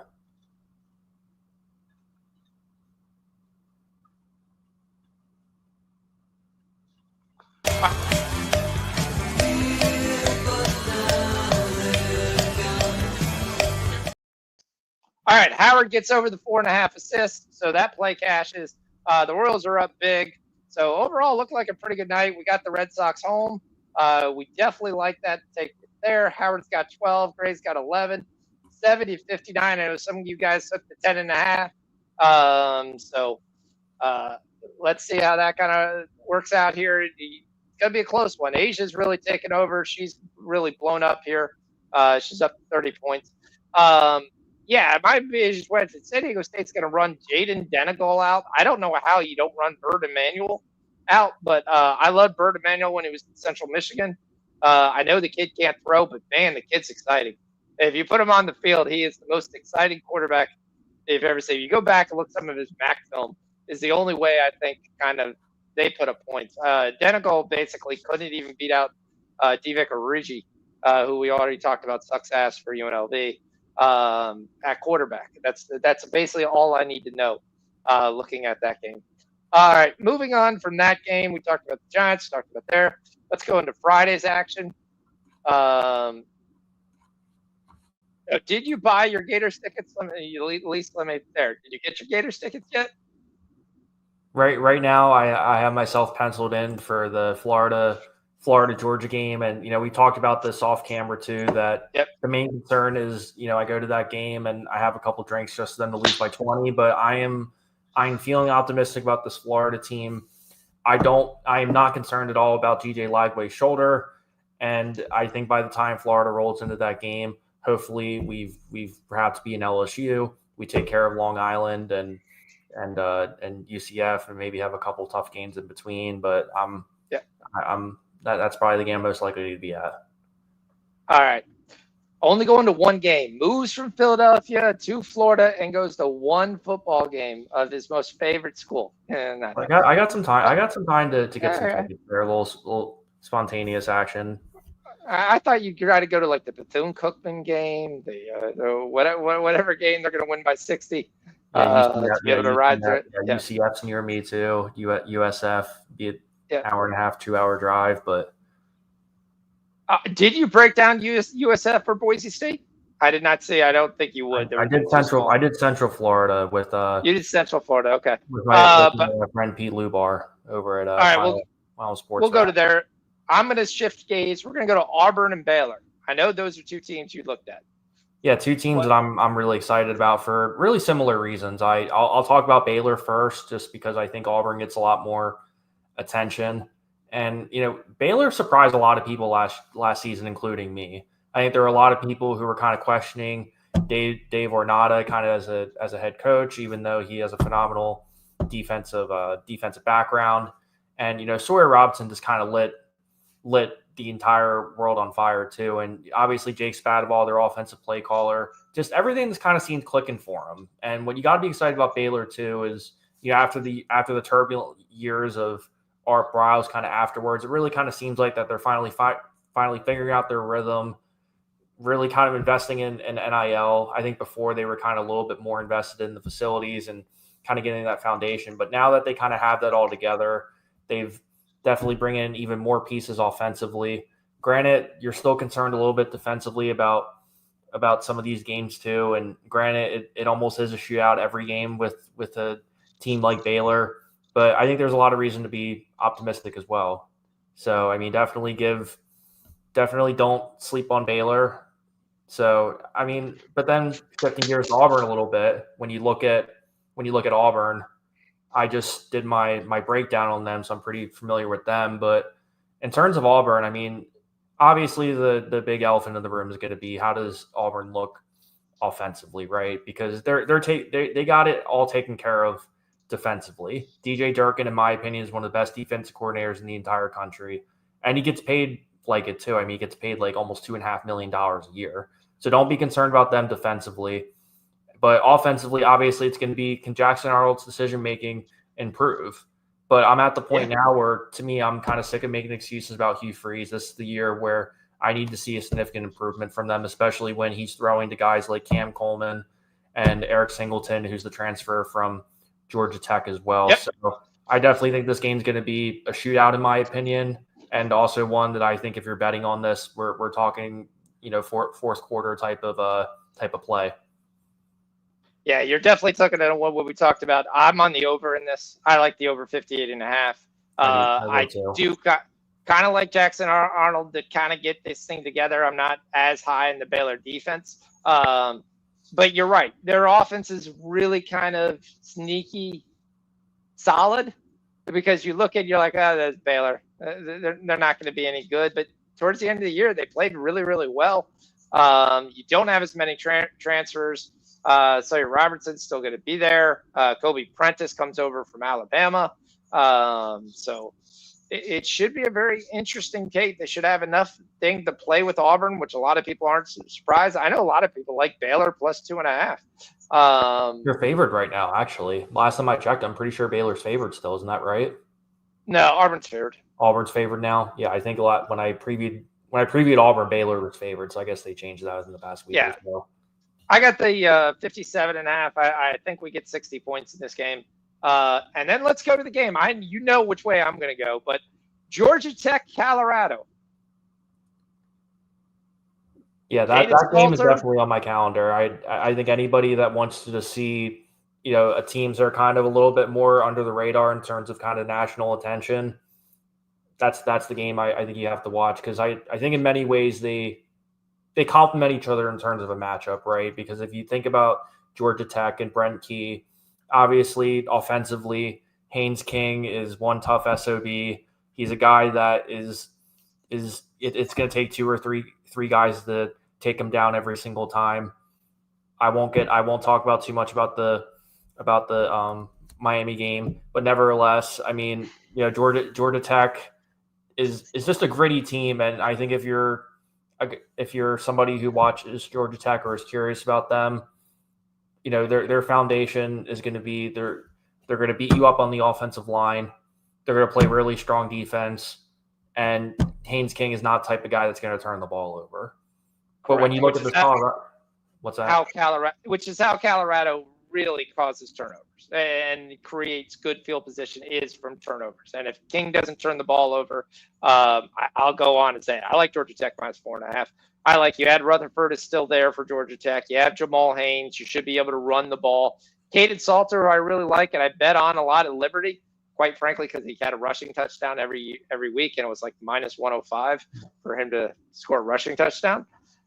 It'll be a little bit interesting, especially with the hot freshman right over his shoulder. Does he look over his shoulder all game?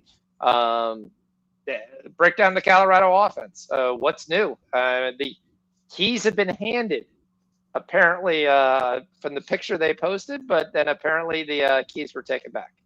Yeah, because obviously, you talked about Caden Salter a couple seconds ago. And my one criticism of Colorado, at least last season, was their offensive line. But if you kind of watch the overall storyline in terms of Colorado, what impressed me the most about them was how much their offensive line improved, especially if you go back and think about that Nebraska game where Nebraska just completely swarmed them and overwhelmed them.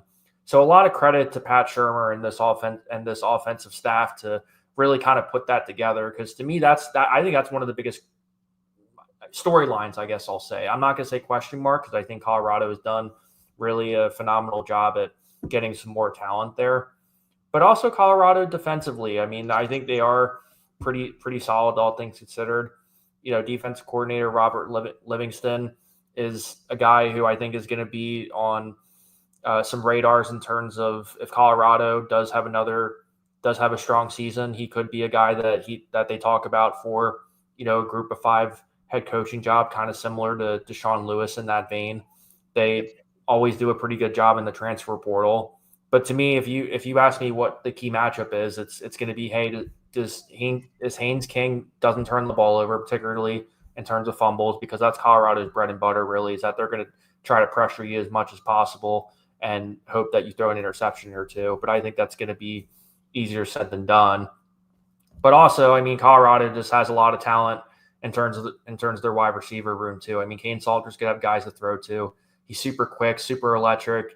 Don't be surprised if you see Colorado utilize him running the ball as well. So I think this game is going to be maybe not as high scoring as people expect, but also when you're talking about week 1 football, you really just don't know what to expect.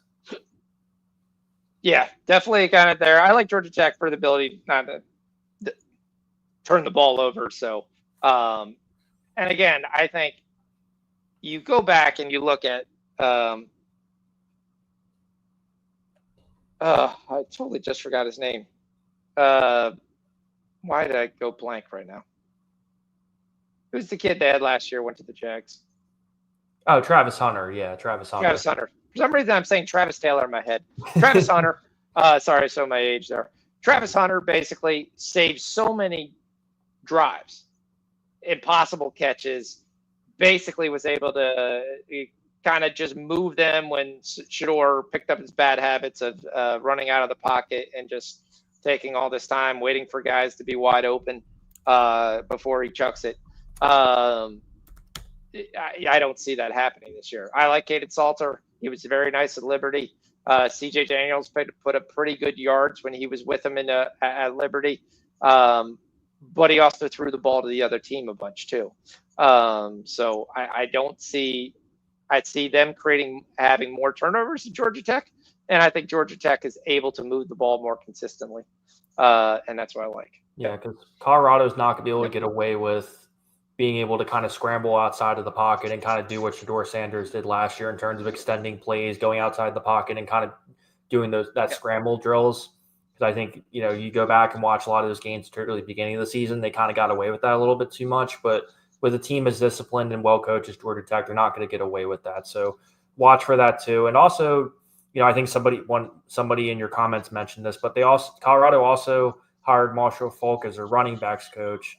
So look for them Jeff Matthews, nice job there. So look for Colorado, I think, to definitely run the ball a little bit more, particularly with some of those quarterback read options that I think Salter did a really good job with at Liberty too. Yeah, but Michael Welch comes in not as a heralded back. He's not coming in as a 5-star running back here, but he's going to be the starter for Colorado out the gate. Obviously, Dylan Edwards left, went to Kansas, then got hurt in the first week. But he also has left so many times. I mean, it's going to take some time. Maybe Marshall Falk helps them for the next year's class, but this year's class is not going to be. I don't see the big difference there. And there's nobody on the roster that scares me from a running back position. All right, we're going to take a break with college football. If you could hold on 1 second. Ramon, you want to pop back on? As we just kind of go through some of the live plays that are still out there, guys, we're looking. That there, I know some people are on the Reds. The Reds scored a 1 run there. The Twins are up 8-6. The Royals are doing everything they can to win that bet. They're up 11-1. We're in the 6th, so hopefully that they'll go to 10-1 here on getaway day. The Cubs are playing. We talked about the earlier line. Some people are on the -1 to try to get the plus money. I think we gave it out at -120, if I was recalling. But that's fine. We'll ride that through. I know Gerardo's on the Tigers Athletics. We've got Connecticut Sun looking really good. They pulled out to a 13-point win. Sorry, not a win, a lead right now. Lacan's got 20. Mabry's got 14. Charles has got 14. Murrow's got 9 rebounds. Sigris has 13 points. We just need 2 more points to cash that bet. Hopefully we can get this in the 4th quarter. Let's see. What's going on with soccer? Inter Miami and Orlando City are tied at 0-0. Not watching any part of that game, but the stats are all in Orlando City's favor. Keep in mind, Messi is not expected to go a full game for conditioning reasons. So I expect probably about 60, 65 minutes. So it should get pulled. I am waiting for do you have the lineup for the Galaxy yet? Because if Gerard's playing, I'm taking Olivier Giroud to score here. He's been on fire. So. No, I don't have it yet. Okay. All right. So Jackie Young has a triple-double in this game. 10, Again? 11, 10. Jackie Young? Jackie Young is probably her first triple-double. Well, they don't call her NBA. Well, I mean, but yeah. What's their nickname? What do they call her, though? What's that nick? J.O. No, they got another nickname for her, though. I'm trying.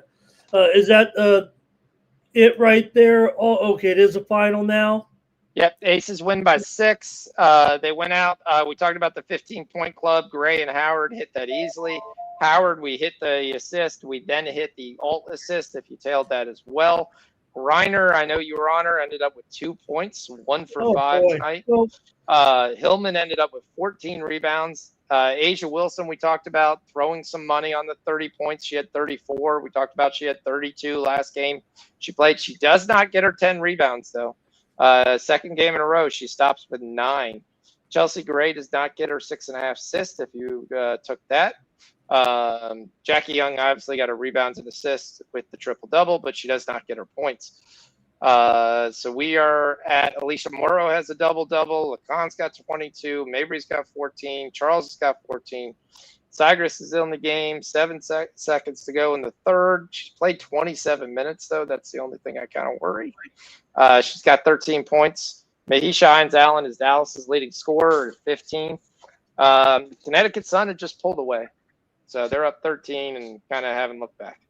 All right. Well, thanks for highlighting my loser, brother. But hey, I did have with the win. I apologize. We were just talking about it.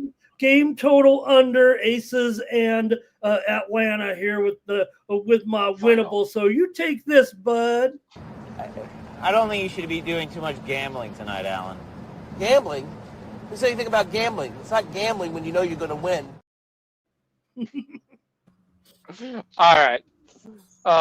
So we talked some college football. You were not on, or any of those plays you're on? Anything no, you want to give because you're there? Yep. No, I appreciate you trying to get a little information out for me from Rob about San Diego State. I'm just really down on being an Aztec fan myself. I think he was trying to egg you on a little bit, Rob. I agree with what you're saying. I hope that Lewis can do something. It's just typical of San Diego State, going low on a head coach, relying on that new stadium to kind of boost the program a little bit.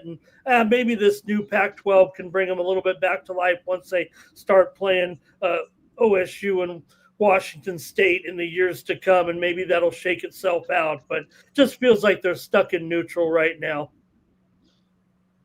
Yeah, because, I mean, especially too, I mean, it's tough because I get why all these schools kind of band together to do the, I guess, revived Pac-12. But, you know, I guess I'm a little skeptical too because it does kind of feel like just another Mountain West part 2. So if you ask me, I think they are going to band together. They're just going to merge into one conference eventually. I don't know how it's going to happen, but San Diego State, I think they're in a better spot than people think. I hope so. Yeah, and that'll be a newfangled Pac-12. They always wanted to be, in the pack. It was just the other pack. They wanted to be in with the groups when the league was kind of transforming, maybe even from 8 to 10. Because remember the old Pac-8. I'm a little older, but the old Pac-8. That's where they wanted to be, and then of course it grew and grew and grew. I feel bad though, actually, Rob, for Cal and Stanford. Look, Stanford did a nice job, and probably they were just a physical team, right? Probably bigger in that game against Hawaii. But I feel bad because I just feel like one of the reasons why those teams might not be able to get any momentum is because of the fan base. They might feel apathetic a little bit to why do they want to see Miami come in or Virginia Tech or something when they really, I think deep down would prefer to play the Bruins or the Ducks or something. But those days are long gone now, and I'm just afraid for those two programs to maintain any. Maybe they can be competitive because of the way that ACC is currently, but it just feels like they sold out and they forgot about their fan base. But they were also stuck too, right? They had to make a decision. They had to make a decision, but we all know the reason they lost the game was because of TikTok. That was the only reason they lost the game to Hawaii. That's why we brought this, Rob. That's why we brought Sean on here. Oh yeah, for the TikTok angle. Right. Well, you make a great play, and then you do a 12-second dance because that was the total dance on TikTok, and then get flagged, and then if you're not aware, at the end of the half, basically Hawaii was moving down the field. They were in chip shot field goal range. You basically come through. They get a nice -8 yard sack, and I was like, okay, you're not going to put them in difficult field goal, but still makeable field goal. But it was going to be a field goal. Instead, the guy after the sack does a 15-second TikTok dance, and then the ref is staring at him. He's looking at him. Are you kidding me? And then he finally throws the flag, and they get 15 yards, and then they score in the next play. So that way, and they lose the game by 3. And you gave up a difference of 4 points in that game. Doesn't take a genius to realize if your guy was just not an idiot and did not want to be on Dancing with the Stars, that you would have won the football game. Which I had Stanford. I know you had Hawaii, so you were probably happy. The reason we have this show is because I might go be a TikTok handicapper, and I'll leave you here, and I'll go viral. So, I think Stanford's their team total was 3.5 for the year. So you weren't expecting a great team from their fans anyway. I do think they eventually just drop back and go back to the Pac-10.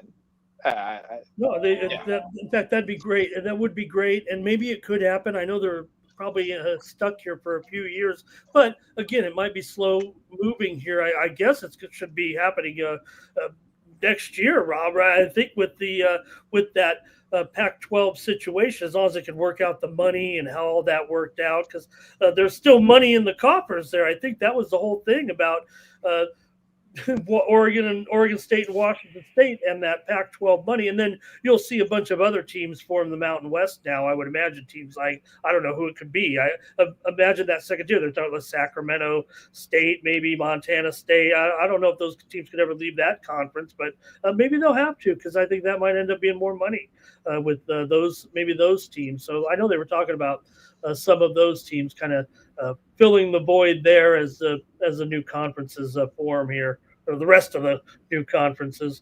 We know the big conferences are off and running, and they'll never catch them now. It's almost like we're back at square one. It feels like with the superpowers a little bit. Yeah, definitely. It's we could talk about college football all you want, but in the end, there's probably about 6 teams that can win this championship. The rest are just kind of there. I went a little bit down the list, Sean. Now, I was, asked to, kind of make a stab. And look, if I can get an Alabama team at close to 10-1 with a great coach like that, and then feels like, they've kind of they've kind of shaken the Sabans off a little bit, right? And kind of brought themselves into newfangled Alabama land a little bit. So I couldn't pass. I mean, it's hard enough to go too far up the board because of the odds. So I went to Alabama. I'm not saying they're the best, but at 10-1, I think that's where I want to put my best futures money. Yes, I think the odds way with Alabama, and I think Alabama's going to have the best defense in the country. Them and Ohio State over there, and I think that'll keep them in the game. But I think exactly what you said. So it's year 2 of Kalen DeBoer. He was able to recruit as if they were Alabama this year. Wasn't looking like teams were basically last year were able to pick off some guys, and they weren't able to close some guys. You had the horrendous transfer of Kata Proctor last year for 3.5 months, only to get a bag from Missouri because they wrote their NIL contract terribly. And then he turned around and went right back after he got the money. But their defense is going to be absolutely solid. They're going to be able to get after the quarterback. That's going to be able to help them. The only question you have with that whole team is quarterback.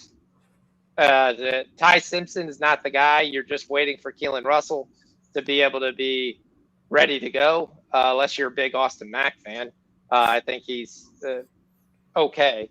I think he's kind of a little bit better than Ty Simpson, but I do like their weapons on the outside. I think they'll be able to make guys better.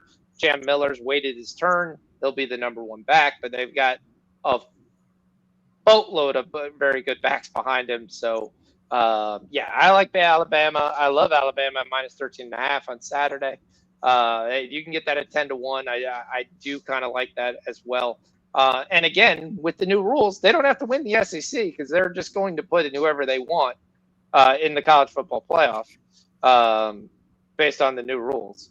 The new rules, if you're not aware of it, they're going to take into strength of the schedule and what they believe is better, which is basically a giant gray area of them to basically kind of just put whoever they want to put in.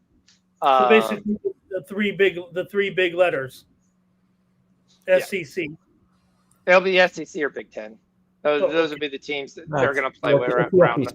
They have the deal with ESPN, and they have the best media contract in the country outside of Notre Dame. No one has a better deal than Notre Dame, but yeah, and you're going to throw in obviously the top 4 teams are going to make it. It's not going to be obviously your conference winners are going to be guaranteed a spot, but they're not going to be guaranteed the first 4 spots, which actually does make a lot of sense. But yeah, I mean, but again, Alabama's going to go play the Little Sisters of the Poor when they're not playing the SEC, and well, they added that other game too. They're going to have to drop one of those games, right, Rob? With the addition of that's not this year, but they dropped West Virginia. They just dropped West Virginia. They were supposed to play a back-to-back series, 26 and 27. They just canceled that, so anticipate some more drop-offs. Yep. Yeah. So are more teams going to drop their game against, instead of they'll probably try to keep some of those games against Florida A&M or something rather than a game against a mid-level power fiber? Exactly. They also said they're either going to drop SEC is going to pull out of basically week 1, these big games that they have week 1 going forward. You're not going to see them take agreements for that because they know they're going to make it anyway if they're a good enough team. So you'll still play the tune-up against the those 45 spreads. Games aren't going away. Some of those will be week 1 games. Yeah. Okay. So they're not. You're not going to see the Clemson LSU game anytime soon again. Because it's nice to have some of these that they round up. Now I don't know if they should play the first game of the season on 6-inch turf, but did you guys get into Saturday? Because I'd love to talk quarterback right now, and I think go ahead. We were just going to get into Saturday. I was just giving a break because we just did nonstop college football for 30 minutes. So, and I know there were other games going on and guys were talking in the chat. So I wanted to give a break to be able to try to get some live plays if there was anything I saw. Unfortunately, there wasn't. I'll let you guys in fact, as a matter of fact, but I'll leave you with it. Maybe if that's okay, I'll just go hang out and pop up. No, you're fine. You're trying to stay in here and talk college football. I'm obviously going to talk the big game. I'm a big Julian Sayin fan, Rob. I've watched him at Carlsbad High School in San Diego. I don't know if he can live up to I always thought – I think he's terrific. I think he's awesome, actually. But I actually think he's could I say overrated a little bit? He may be worthy of his 5-star. Carlsbad's a great program. They've never really been the high-level overachieving program, but they're always top 10 in San Diego County, and we're top 5 for sure, and played in the big games because of Sayin was so good. But I think everyone believes that Manning is going to be all that, and there's no reason not to, right? I mean, when you have that type of pedigree. But I just want to know how you think Sayin will fare. I'm glad he got the job. Hey, if you win a job, you win a job, and I'd love to see him, be there for all the years, but you never know what's going to happen. And today, just one crummy season can send you on your way to another school too. But also, how does a coach keep his job when you still can't beat Michigan? But I'll leave that. Also, I'm going to say that real quick. So I'll say you could have me, who's having shoulder surgery in 2 weeks, be the quarterback at Ohio State, and with those wide receiver core, could still probably go 8-3. So the kid just has to not make mistakes.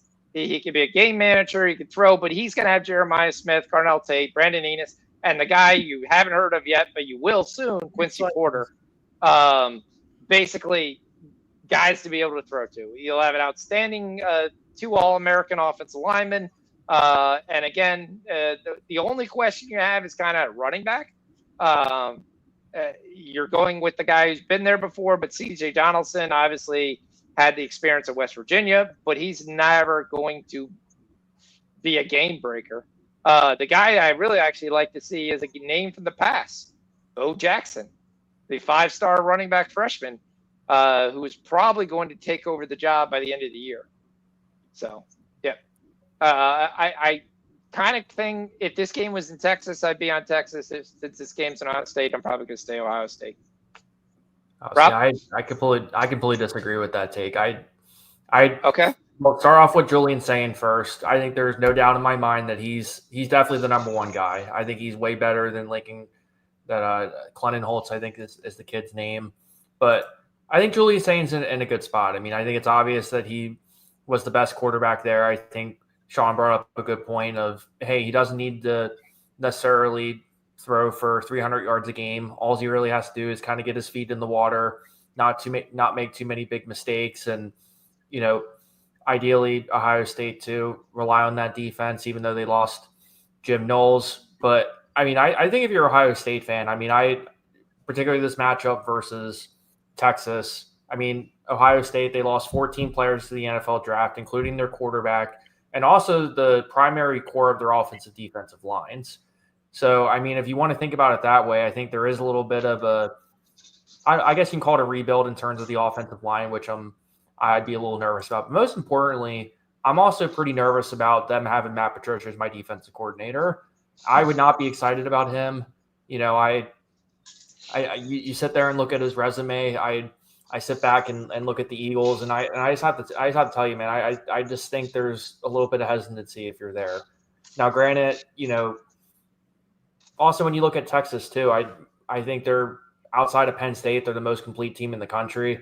And I think this is really, at least for me, a game that I think Texas is going to make a really big statement. So I do have Texas winning this game by a good margin, but for those of you betting out there, I don't think this is going to be a high-scoring game. Okay, I can see that. Yep. Yeah, right now, line in the game currently is Ohio State by 1.5 at the sharp books here, circa here in Las Vegas, and the total 48, open mostly about 51. So that's been the move so far, Rob, is to the under. Good 3 points, really. Yeah.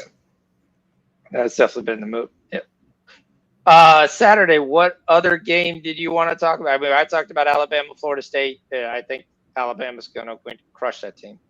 And this is not just a Miami hate. This is, there's a major difference there between the two sides there in total. So, Well, you mentioned LSU and Clemson, Rob, is the other. I think that's the other big feature on Saturday, huh?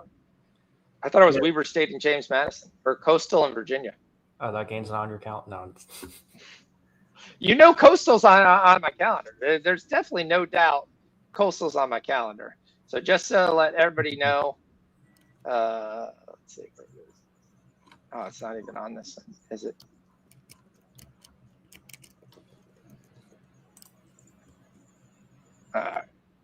Do you want to know who they're playing? Virginia. Is that what you're looking for? Yeah. Yeah, they're 11. Looking for this. Oh, I'm sorry. I'm on off screen here. What is he doing? Is he changing his backdrop to a? I can't tell where it's at. Yeah, it's kind of. In the words of the great Grayson McCall. These are the special effects that I've asked for in the new Sean Fox Betting Throwdown. Well, I think it says. I don't want to give it away. I'll let everybody. Right. I don't know if. Okay. All right. So my daughter went to Coastal Carolina, so I'm a big Coastal Carolina fan, and I'm actually a giant fan of their older coach, who is obviously at Liberty now. But yeah. So we definitely pissed teal. So, but I think Virginia wins. Orlando's up 1-0, just to let you know. I know some of you guys are in Miami. That's at halftime. So, all right, what game are we talking about? Well, I was just LSU. LSU. Yeah, LSU. Okay. Yep. I don't know if you want to give that away, because I assume that was going to be one of your plays. Yeah, I think I am on one of those. But what does Rob have in this one? Yeah, I mean, I'm excited about this game just because deep down I want to see LSU get over this hangover in terms of their first game of every season. But also, I think of Brian Kelly too, and you think of his predecessors, Ed Orgeron, Les Miles, and Nick Saban. What do they all have in common? They all won a national title in their fourth season. And, you get to a point with LSU where, they have so many great playmakers. I think Garrett Nussmeier is one of the best quarterbacks in the entire country. But again, the question with LSU is going to be their defense. I think they had all this money to spend at NIL last season, but they refused to spend it at all on their defensive line. But now that they've kind of shored that up a little bit, if they can get a little bit better in terms of their defensive rush, I definitely think it's going to be a competitive game. It's going to be a tough game. I mean, Clemson's also at home, which definitely makes you lean a little bit more towards Clemson too. But I mean, anybody who's watched Kate Klubnik, I mean, hey, considering the criticism that he got at the beginning of the season, to see him ball out the way that he did, I definitely don't think he's gotten enough credit, and I definitely think the hype is legit. Now, granted, they're going to miss Phil Mosa, who was a running back last year, but Clemson, they just have so many returning guys this season. Wide receiver room is stacked. Pass protection is going to be great. So, I mean, my gut tells me that Clemson's going to win this game simply because of the home field advantage. But I think it's going to be one of those games where it's really going to kind of come down to the wire. But right now, my gut tells me Clemson. Yeah, their wide receiver core is probably the second best in the nation, behind Ohio State. Their wide receiver core is going to be tremendous. Yeah.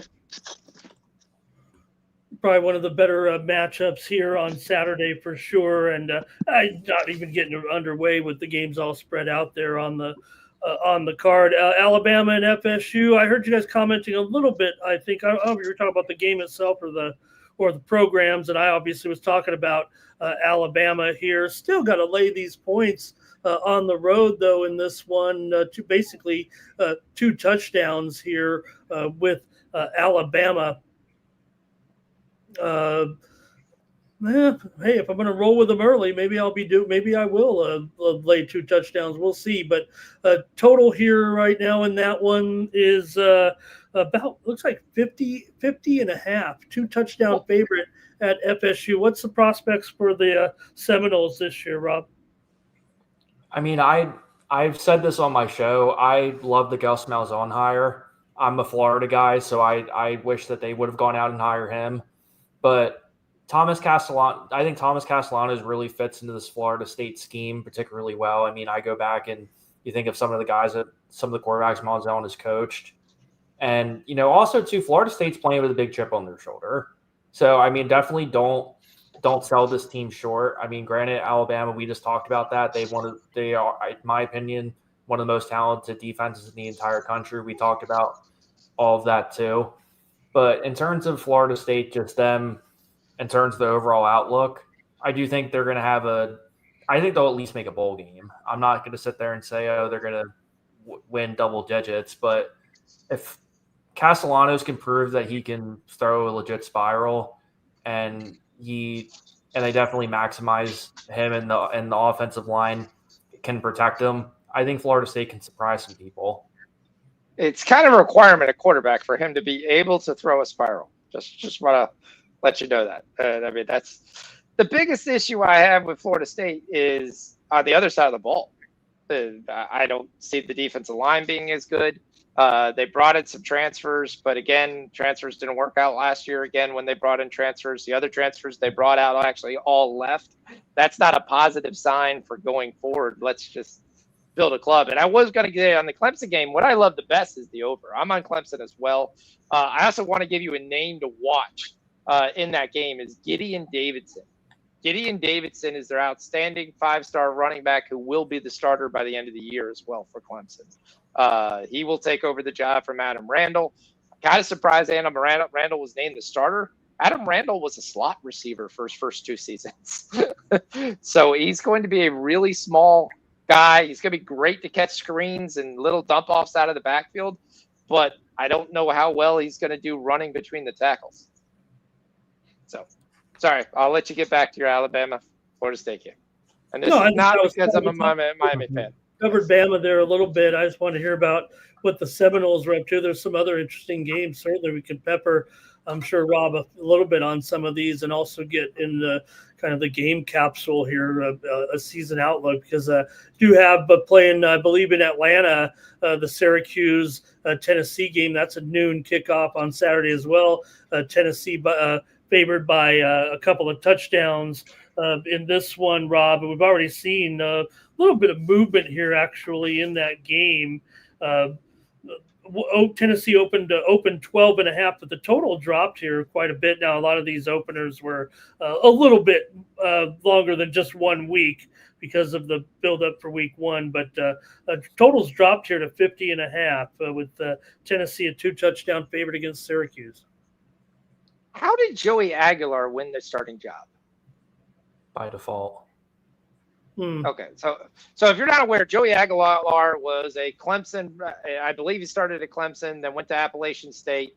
That has been the starter of Appalachian State the last couple of years. He's been an okay quarterback, but he's not a guy that throws the ball downfield. And their whole thing is stretch the field. Great plays for the running game by basically have the threat of throwing down the field. I mean, I look at their quarterback room, and that quarterback room is kind of piss poor. Boy, Tennessee's got probably matches up pretty well against Syracuse, and I think Tennessee's a little bit shorthanded. I need to see the injury report here as we get closer, but I thought they were a little bit maybe shorthanded in the wide receiver core for the opener, but that hasn't affected the odds makers at all. Have you heard anything here? What's up with Tennessee, Rob? Yeah, I mean, I think the big reason you're seeing that is just like you guys said before. I think Syracuse and Tennessee are both in really similar predicaments in terms of the program trajectory. I mean, Syracuse, they won 10 games last season, and and Tennessee too. I mean, obviously it hurts them not having Nico, but at the same time, I mean, you gotta do what you gotta do.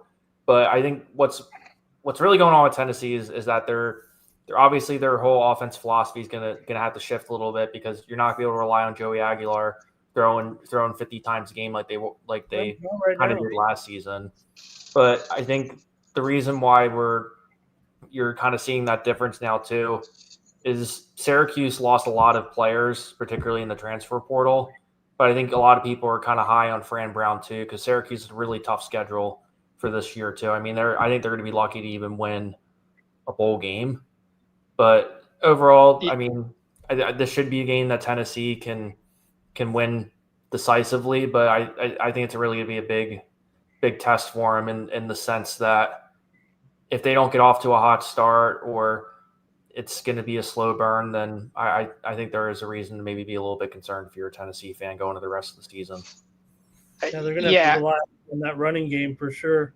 Yeah. And the running game is not that great either, looking at who they've got. I mean, but you look at this Syracuse team, I don't think there's a team in the country that have lost more. You lose Kyle McCord. You lose basically your starting tight end in Gadsden. You lose your starting wide receiver there. You have basically all new transfer players that are coming in. You pick up, and this is kind of the theme in college football, which we talked about. There are so many teams with new players. Nobody's really clue about what's there. You have a theme of your backup quarterback from another guy who couldn't beat out a bad quarterback is somehow the starter at another school right now, just strictly because he's a veteran, not that he's any good. And you see that a lot. We talked about that with Florida State. We talked about that with Syracuse. We talked about that with Colorado doesn't. The Salters. Stanford game. Yeah. Like that kid, he's six-year senior, and he only got the start. If you watch his footwork in that game, you would have thought he was in high school still. Yeah. Divock Origi started for UNLV. The kid can't throw a pass. I mean, that's just terrible. And then you have Calandro comes in and replaces him. He wasn't that great at Virginia. He had a very good first couple games of Virginia, and then teams kind of figured him out. So it's kind of trying to say on a lot of these games who's really good and who's not. I'm going to tell you, and a lot of experts believe, there are going to be some major upsets. There's going to be some great value to bet live in a lot of these games. Like last week, we were all over Idaho State. We looked at UNLV playing, and we were just like, I'll take the 14.5, I'll take the 10.5, I'll take the 7.5. I'll be shocked if UNLV wins the game. Eventually, Jaden Thomas is not going to – they're going to stop Jaden Thomas. But, yeah, it's going to be very interesting games in this first week and second week. I think you're going to have teams that people think are good are going to be upset. So I do question those with everybody who likes to do money line college football parlays. You're going to have some teams that you're just going to go, yeah, okay. I wouldn't call an upset for this team, Rob, but what about Indiana 2.0 now? I mean, Mendoza obviously is going to bring a little something more now with IU. Old Dominion's a sneaky team.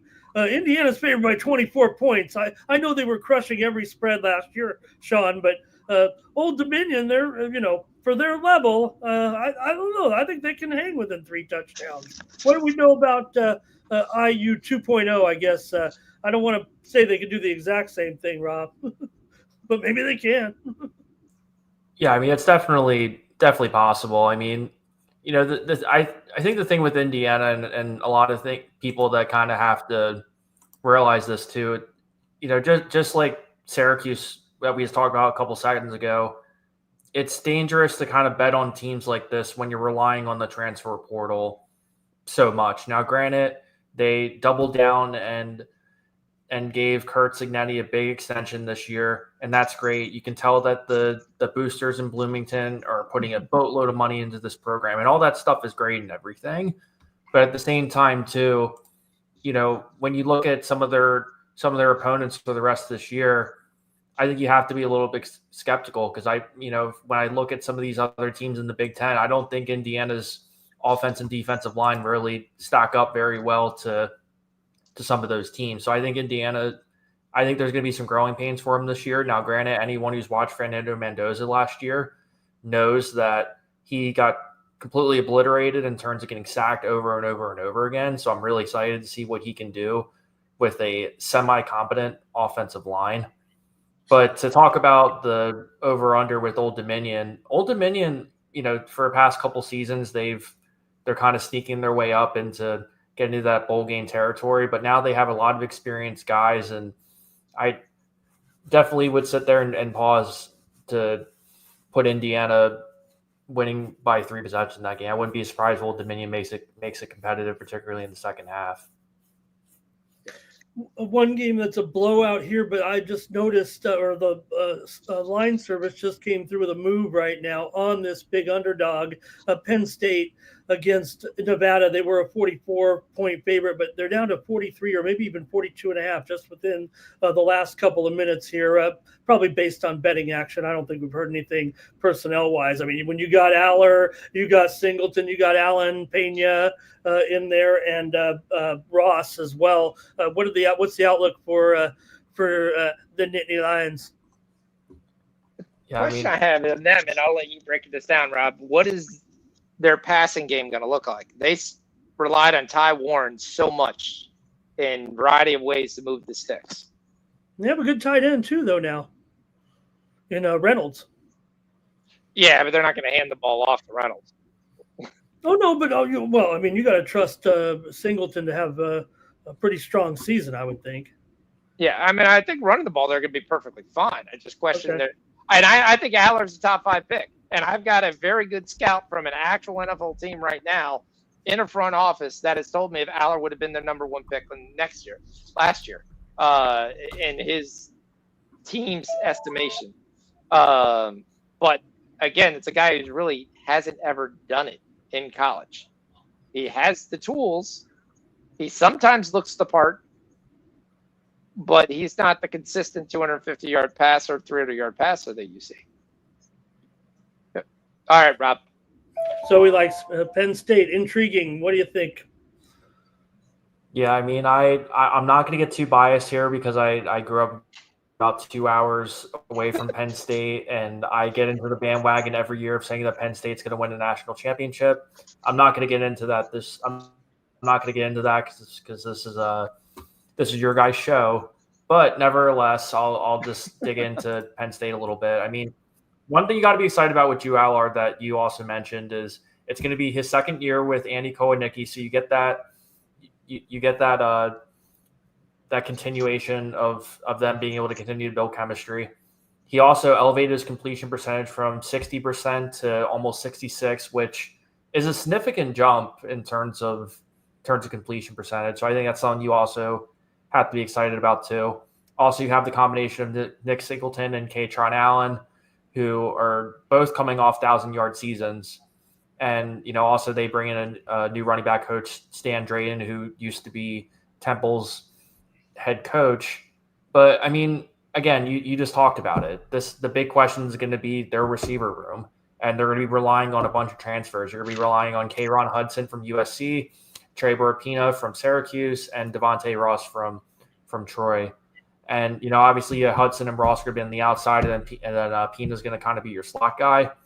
But, I mean, all things considered, I mean, that's really going to be the big question mark is, can Drew Aller really maximize the group that they have? How quick can they build this chemistry? And, most importantly, how creative can Kowanicki get as a play caller? But you guys just said it a couple seconds ago. I mean, the offensive line is returning a bunch of players. The defensive line is going to be stout, especially when you have Jim Knowles too. So again, it's that wide receiver room that I think we all kind of know. Ironically, Sean, another mover here just moments ago on another big favorite where got to be some sharp money coming in on games like these, just taking these big numbers. We mentioned, right, Georgia and Marshall, and this one's looks like it's being bet down here a little bit to maybe 37.5 from an opener as high as 38.5, 39. So anything on the dogs here, Rob, right now? I mean, you're going to have Stockton there, but you still got a strong running game, Frazier and McRae. But I'm not so sure about this wide receiver core. In fact, I can see why. I mean, one thing Marshall, from at least in the past, at least in their level, as they can cover receivers pretty well. And I don't know, Georgia, Thomas, Bell, Branch. I don't know if I'm excited about this group against Marshall here to cover over 5 touchdowns. Anything on the dogs this year? Yeah, I mean, in terms of a betting perspective, the one reason why I think Georgia can do the over on this is because Marshall is completely decimated in terms of their entire roster. Yep. They did win the Conference USA last year. However, Charles Huff and essentially their entire roster went down to Southern Miss. So I think that's one reason why you're excited in terms of a betting perspective. But, you just brought up a great point. I mean, it's really the wide receiver room that I'm afraid of, because, you go back and you watch a bunch of those games, and wide receivers couldn't get separation. They're dropping a bunch of passes. I think of the Kentucky game last year where they were really struggling. But also I think it's fitting too that Kirby Smart didn't go after a quarterback. He told the entire country, hey, we believe in Gunnar Stockton. We think he's the guy. And to me, if you have the pedigree like a guy like Kirby Smart, I'm not questioning that if you're a Dogs fan. So I anticipate them coming back as strong as ever, even though I wouldn't be surprised they have a little bit of a quote, maybe pushback year, kind of similar to Alabama in the sense that maybe just outside of the college football playoff, but not completely irrelevant. So Zoe says Ralph reports swears by his week 1 trend for faves minus 35 or higher. Oh, that lends to the type of matchup, I guess, Sean, that we're talking about, right? Kind of all these here on Saturday. I mean, you could go down the line here, and not only those that we mentioned. Let me see. I thought there was a couple others here, right? There's a Sunday game that I want to talk about. Ole Miss, and Georgia State. Maybe you want to touch, Robin, any of these other SECs that have a chance to do something this year. Ole Miss is a 35-point favorite here. SC also, maybe we could talk a little West Coast ball. Utah and UCLA, maybe that's a game to hit on here too. That's probably the last one where it is actually a decent matchup within reason here. Do I believe in Deshaun Foster, or Utah was open 3.5 up to 6.5. We know they got that incredible offensive line.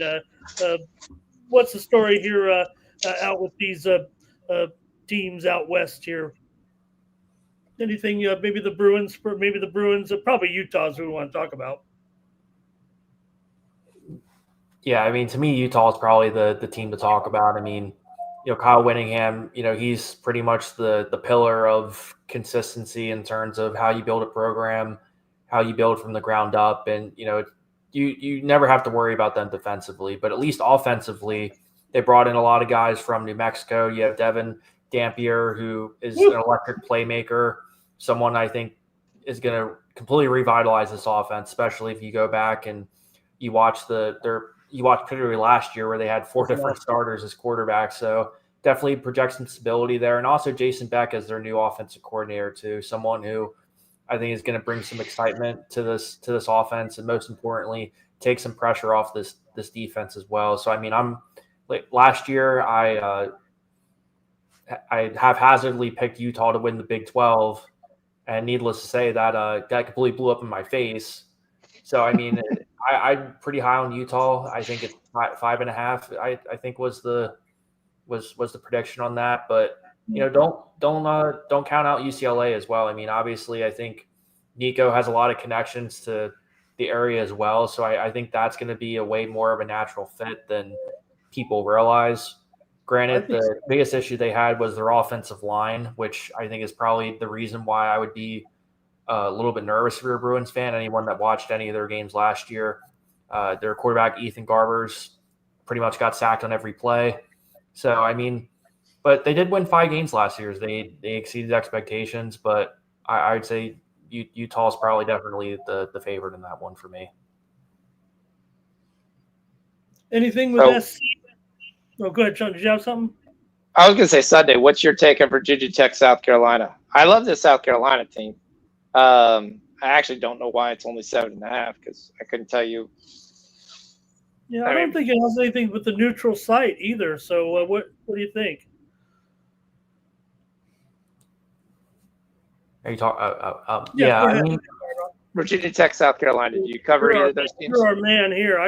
I'm listening. I'm going to listen to this all day. You're going to have to hang up the phone. Got to check out some of his videos. Like if he's like what Roger did, go on, subscribe to his page.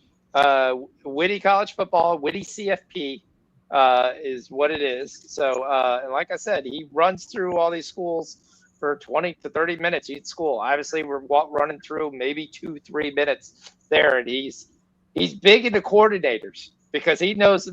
I can name 4 coordinators in the NCAA, and I watch college football all the time, and I consider myself kind of a guru.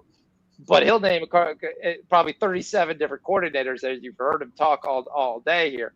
So he understands the offenses. He understands what's going on. They're definitely great takes. You should take a look at them.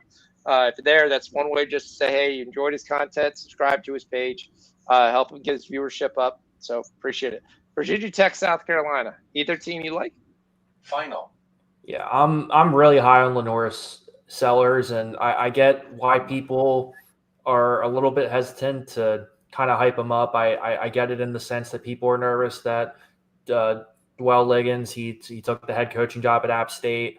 But however, they have Mike Shula, who, by the way, was pretty much a quote-unquote consultant for them. And my insiders out South Carolina said that Shula and Sellers worked side by side a lot last year. So that's probably a big reason why he's the offensive coordinator there. But I don't anticipate there being much turnover in terms of how their offense is going to look. I think it's going to be very similar to last season.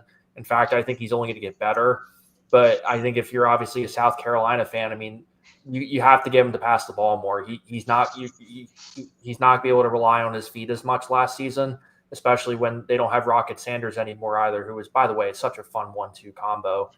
And nevertheless, too, also Shane Beamer, I don't think he is going to let himself lose at Virginia Tech, especially since his father there coached for a couple decades. So I think there's going to be a big chip on his shoulder to really kind of, take care of business there, even though I think this Virginia Tech team is definitely improving. Obviously, they have Caden Drones over there who, is a little bit turnover heavy. However, when you do watch him, you do see the upside. You get why people like him. But to me, it just seems like too much an uphill battle, even though Virginia Tech is one of the most electric places to see in the entire country. Yeah, and this one again in Atlanta, I don't know if that had to do anything to do. I mean, we're talking about South Carolina actually being the favorite. And don't forget, Virginia Tech did lose that game to Vandy last year in the opener. I know Vandy was a little bit better, but that was tough. And to see Tech team actually finish under 500, and they weren't covering any spreads at all against these type of teams. So they really struggle against the SEC, Sean. 2-8 straight up, 3-7 against the spread in the last year. They usually play one a year. They play one SEC team. It seems like every other year at least. I don't know. That's a pretty long. I think it goes back to almost 20 years. So basically only one every 2 years. But they haven't fared very well when matched up against SEC teams. Critical notice. Monday, we're going to get a look at what everybody's going to be waiting for. I know we got some good games, John, but I don't know if we could go with the first coach fired. We know it's not going to be Bill Belichick. I was seeing that his girlfriend, I don't know about this. He's got a girlfriend. I don't know if you guys have heard. But they've coined their own jewelry line, and she's named it Gold Digger. I mean, but talk about playing to the audience here. Anyway, I want to say half gimmick in a way. I know we're all enamored with this whole situation, and it makes the line movement has gone towards North Carolina, right? Everybody, all the sharps like North Carolina in this matchup. Now, great, you're playing a TCU team that doesn't have. I mean, they're going to put up yards.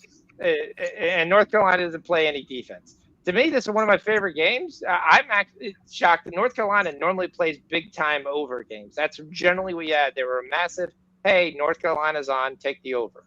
Because they would blow away the over by 20, 30 points. This team is going to run the ball. They're going to take a lot of clock.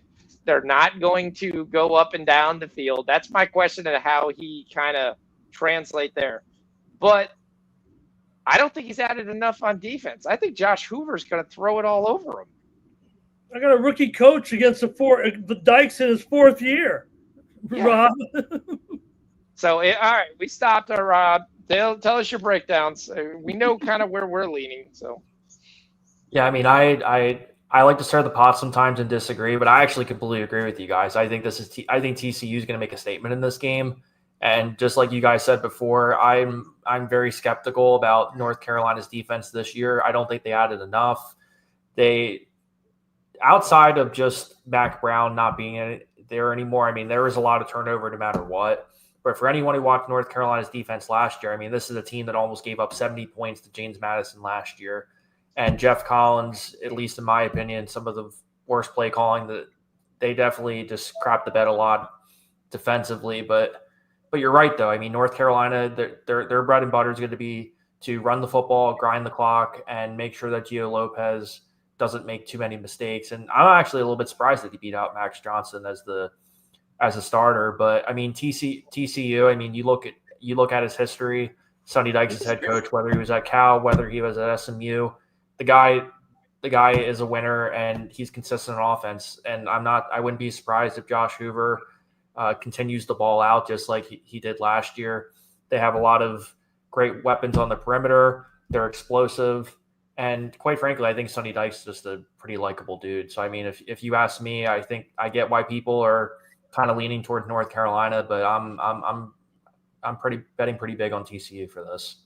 I think something that people don't talk about from a coaching standpoint, aren't you going to come into this game and like, I got a chance to beat Bill Belichick?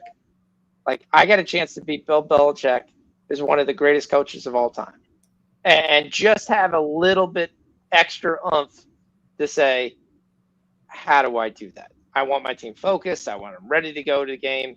I just think that's going to be so big on a lot of coaches that's not being standpoint that they're going to be, I got a chance to beat them. I'm just going to beat them. I do question there. Gio Lopez was very, very good at South Alabama. It was exceptional being able to run through the ball. I'm not surprised Max Johnson's only had like tries number 7, 5 different teams. He gets hurt every time he goes to a team. So I'm not too surprised that he beat out Max Johnson. But yeah, I am kind of shocked at this. I think the more and more I talk about it, I'm going to go for TCU.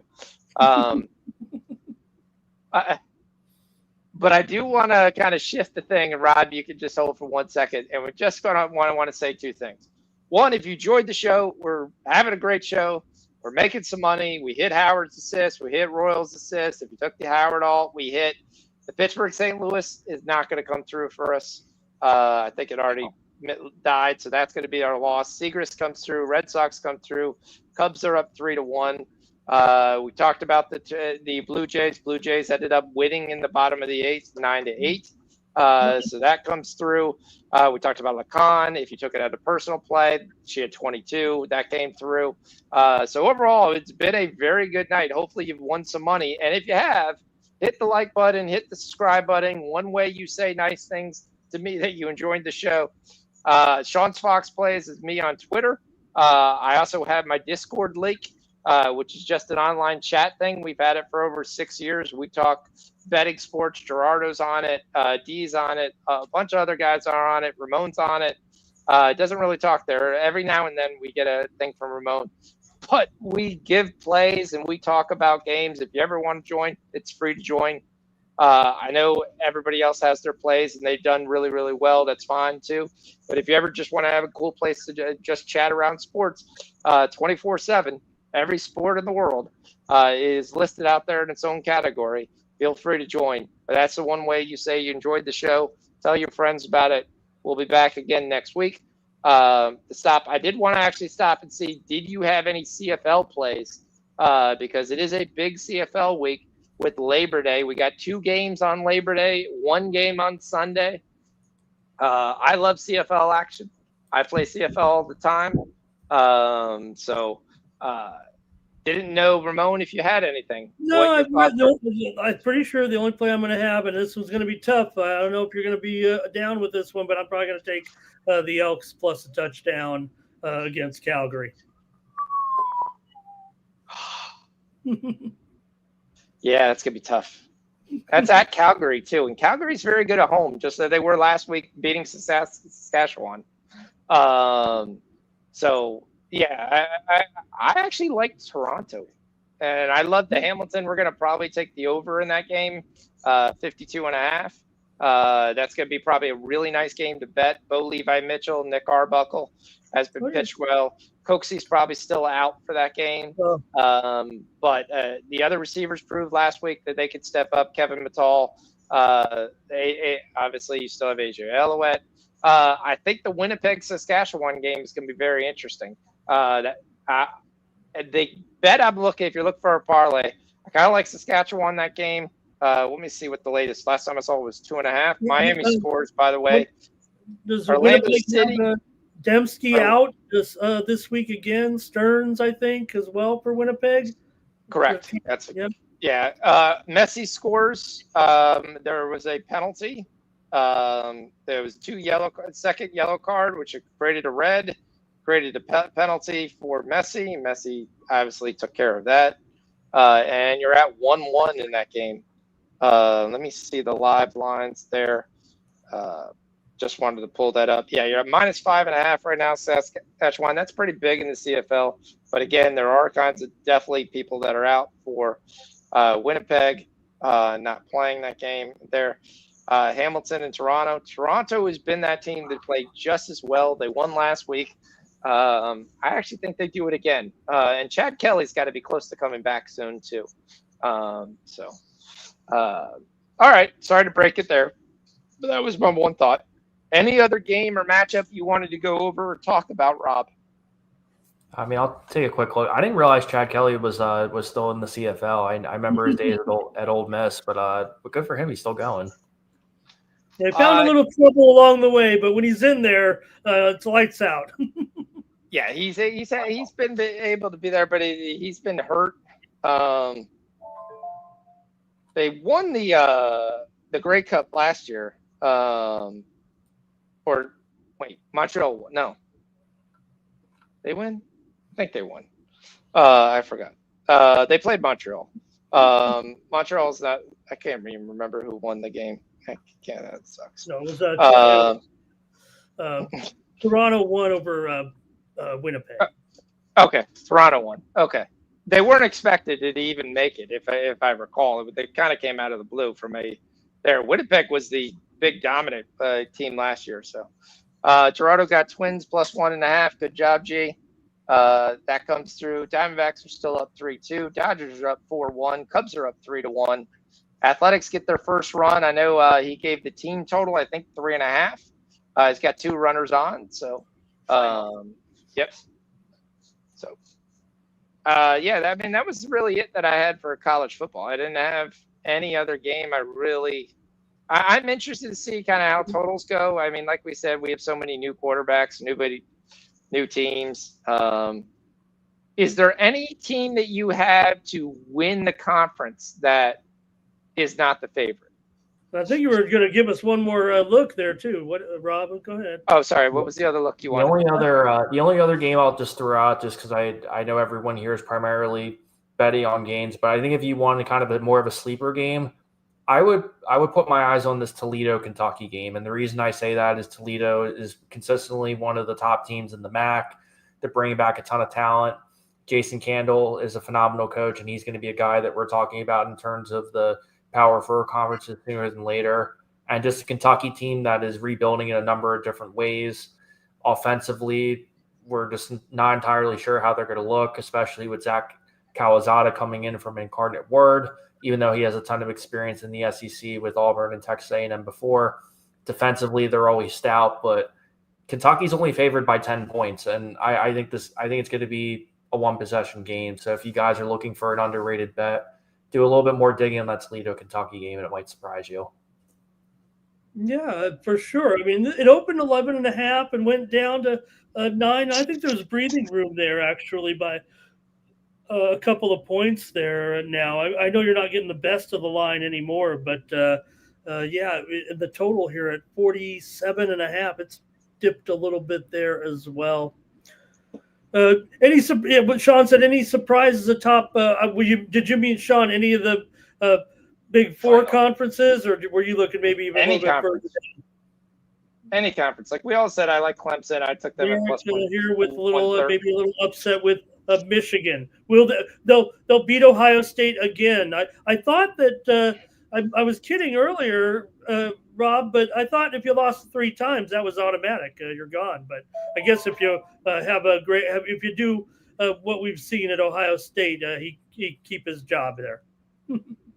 I mean, when you win a national championship, to me, I don't care how many more times you lose to Michigan. But granted, I don't live in the area, but I think when you win a national championship, I don't really care that you lost to Michigan. That trumps it. Yeah. See, I think everyone loves the bet. Okay, who's going to win the SEC? Who's going to win the ACC?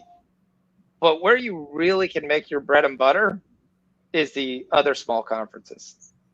Like who's going to win the Mountain West? Who's going to win the Big 12? Who's going to win the Sun Belt? Like one other bet that I'll give you guys is I have James Madison to win the Sun Belt at plus 240.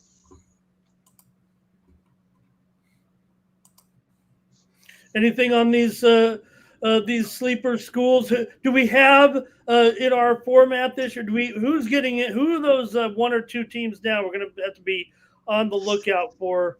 You got any Rob in there similar to that? Similar to what Sean mentioned? JMU, they've been great, obviously. Yeah, I would say, I definitely throw James Madison in there. I'd say in terms of teams that I think could make some noise in terms of even the Big Ten or the SEC, I'm really high on Minnesota. I would not be surprised if Minnesota makes some noise. Now, granted, they definitely have a tough schedule.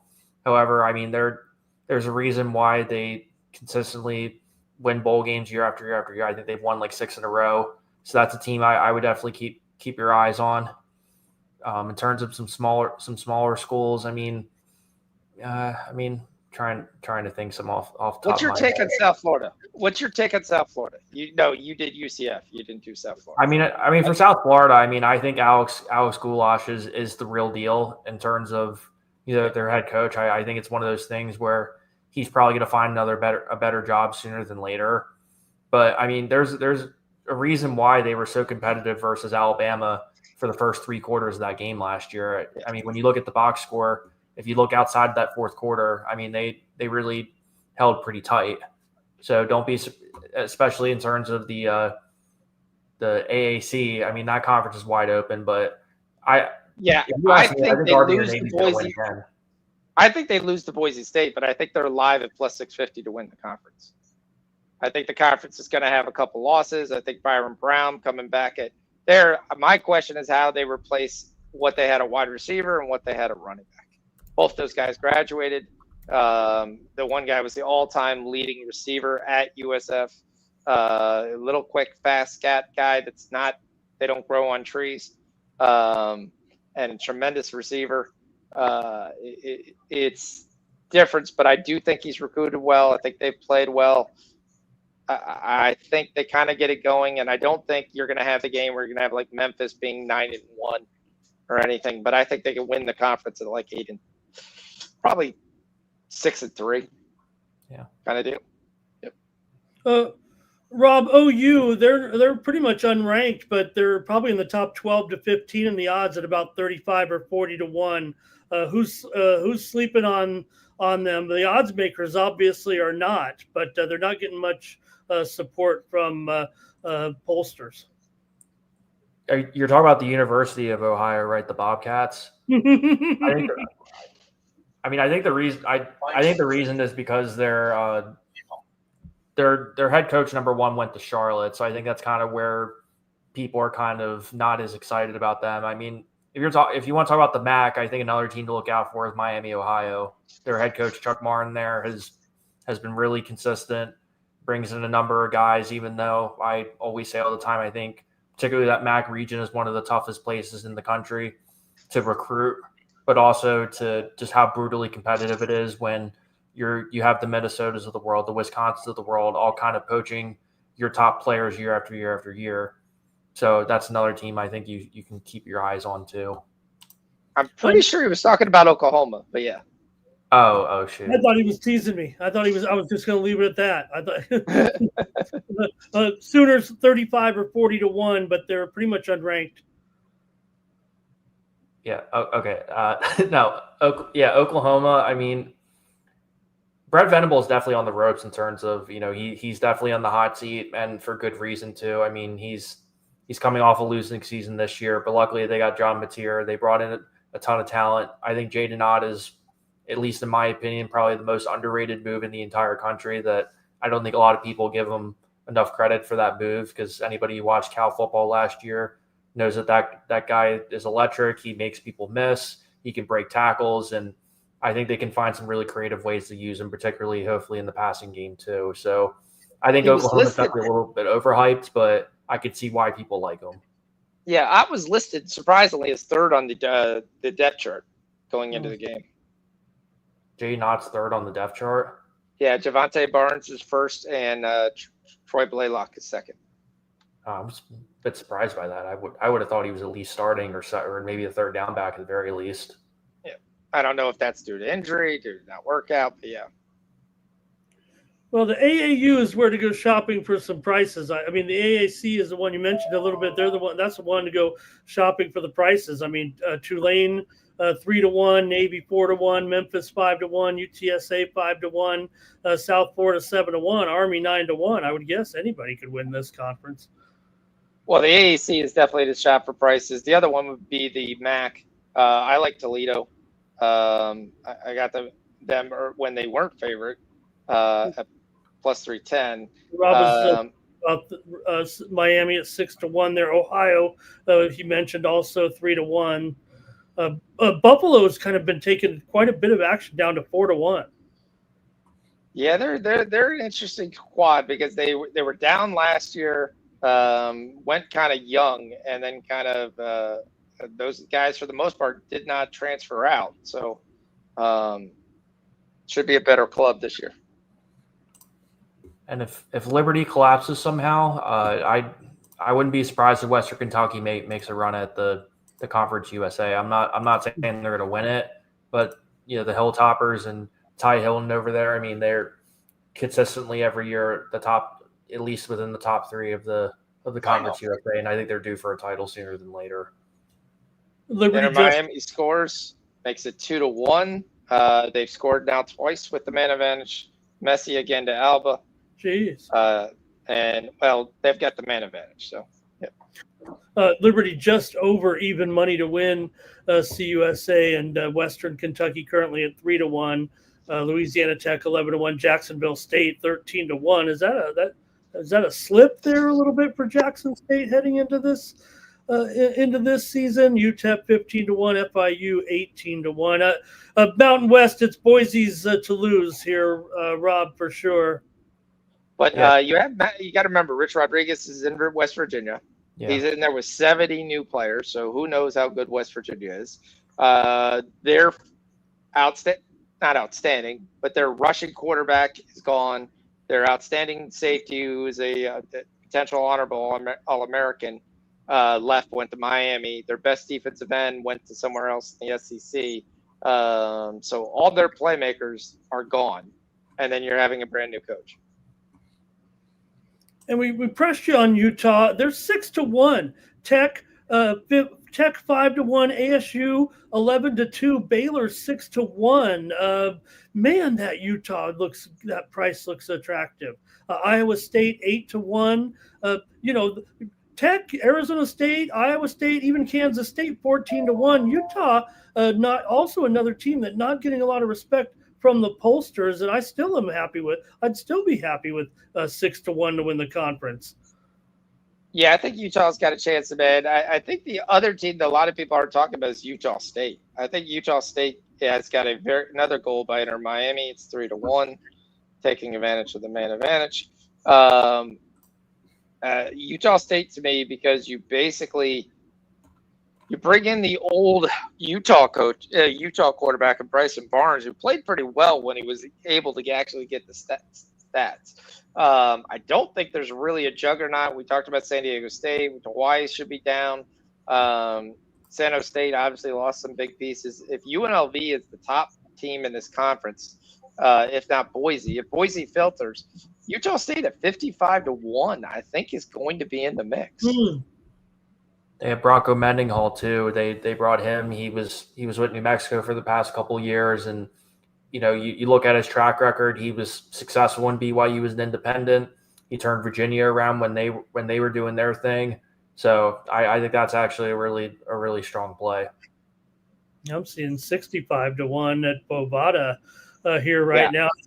I like Utah State this weekend too, by the way, to get this off right. So laying the 6. The UTEP, they're up to a 6-point favorite. Did open 3.5, so Utah State certainly has taken the money here a little bit. Like I said, these markets were open a little longer than just the 1 week. Some of these some of these games now. UTEP, Utah State, wasn't open. For example, 4 or 5 months ago, but it certainly was within the last couple of weeks. But still, Utah State has taken the attention. Thank you, Sports Money. Thank you, Mike, for gifting 5 memberships here as the start of our new show here with Sean Fox and our guest here right now, Rob Shepley from his channel. We showed his information up there. I'll try to find it here real quick. But thank you, Mike, for that, and thank you for the letting us start this new show. It's Sean's show. I'm the guest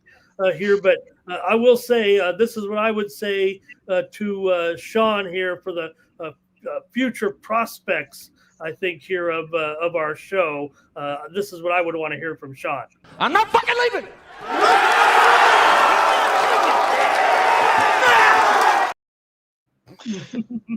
We had a good night. We made some money.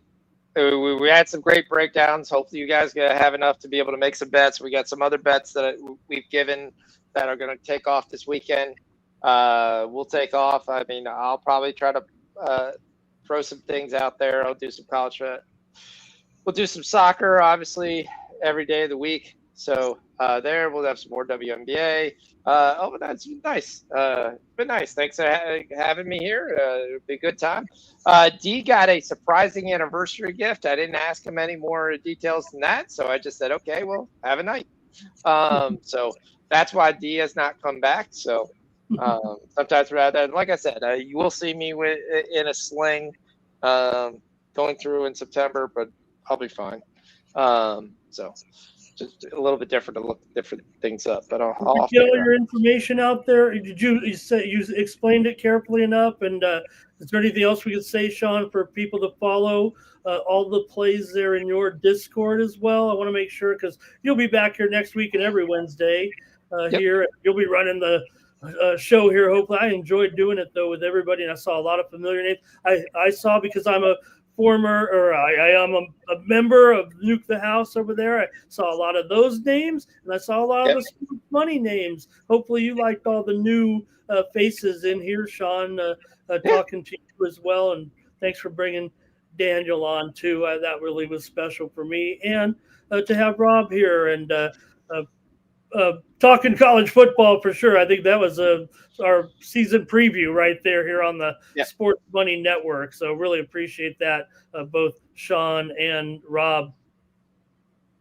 Yeah, Rob's going to be on, and I think Rob will probably come on a couple more times during the year. I know he loves talking college football, so he's down there in Florida. So good weather, and definitely immersed in it.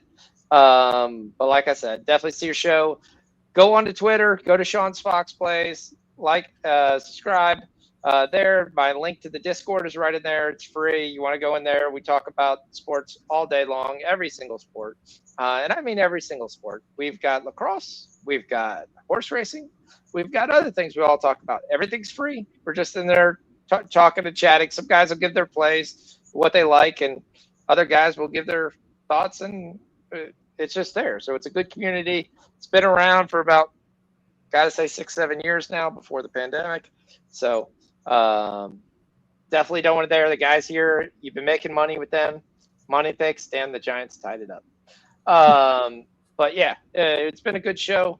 We'll probably be on, like I said, typically this is a very light night for me. I gave 5 or 6 plays. We gave some more college football, so technically it's probably 10 or 11 plays.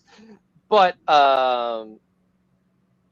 if you go on Twitter, the link's right now on my thing. If you go to Sean's Fox Plays, Sean's SEANS, Fox, FOX, Plays, PLAYS, and you'll see the link right there on my X. Yes. Sorry, I keep saying Twitter. I'm old We'll school. have it. We'll have a little smoother for you next week, brother. I know we did it kind of on, well, not short notice. I wanted to get you on here, and we've been planning this. So thank you for filling this void for us. We try to want to have a program on at least every night, except for Friday nights. Leave it to the high school game there, but every night here on the Sports Bunny Network. So it's going to be awesome to have you. All right. Yep. It's glad to be on. We'll see everybody again next week, right? Yep. Thank you. See everybody. All right. Thanks, Rob. Thanks for joining. Yep. Thanks again, guys.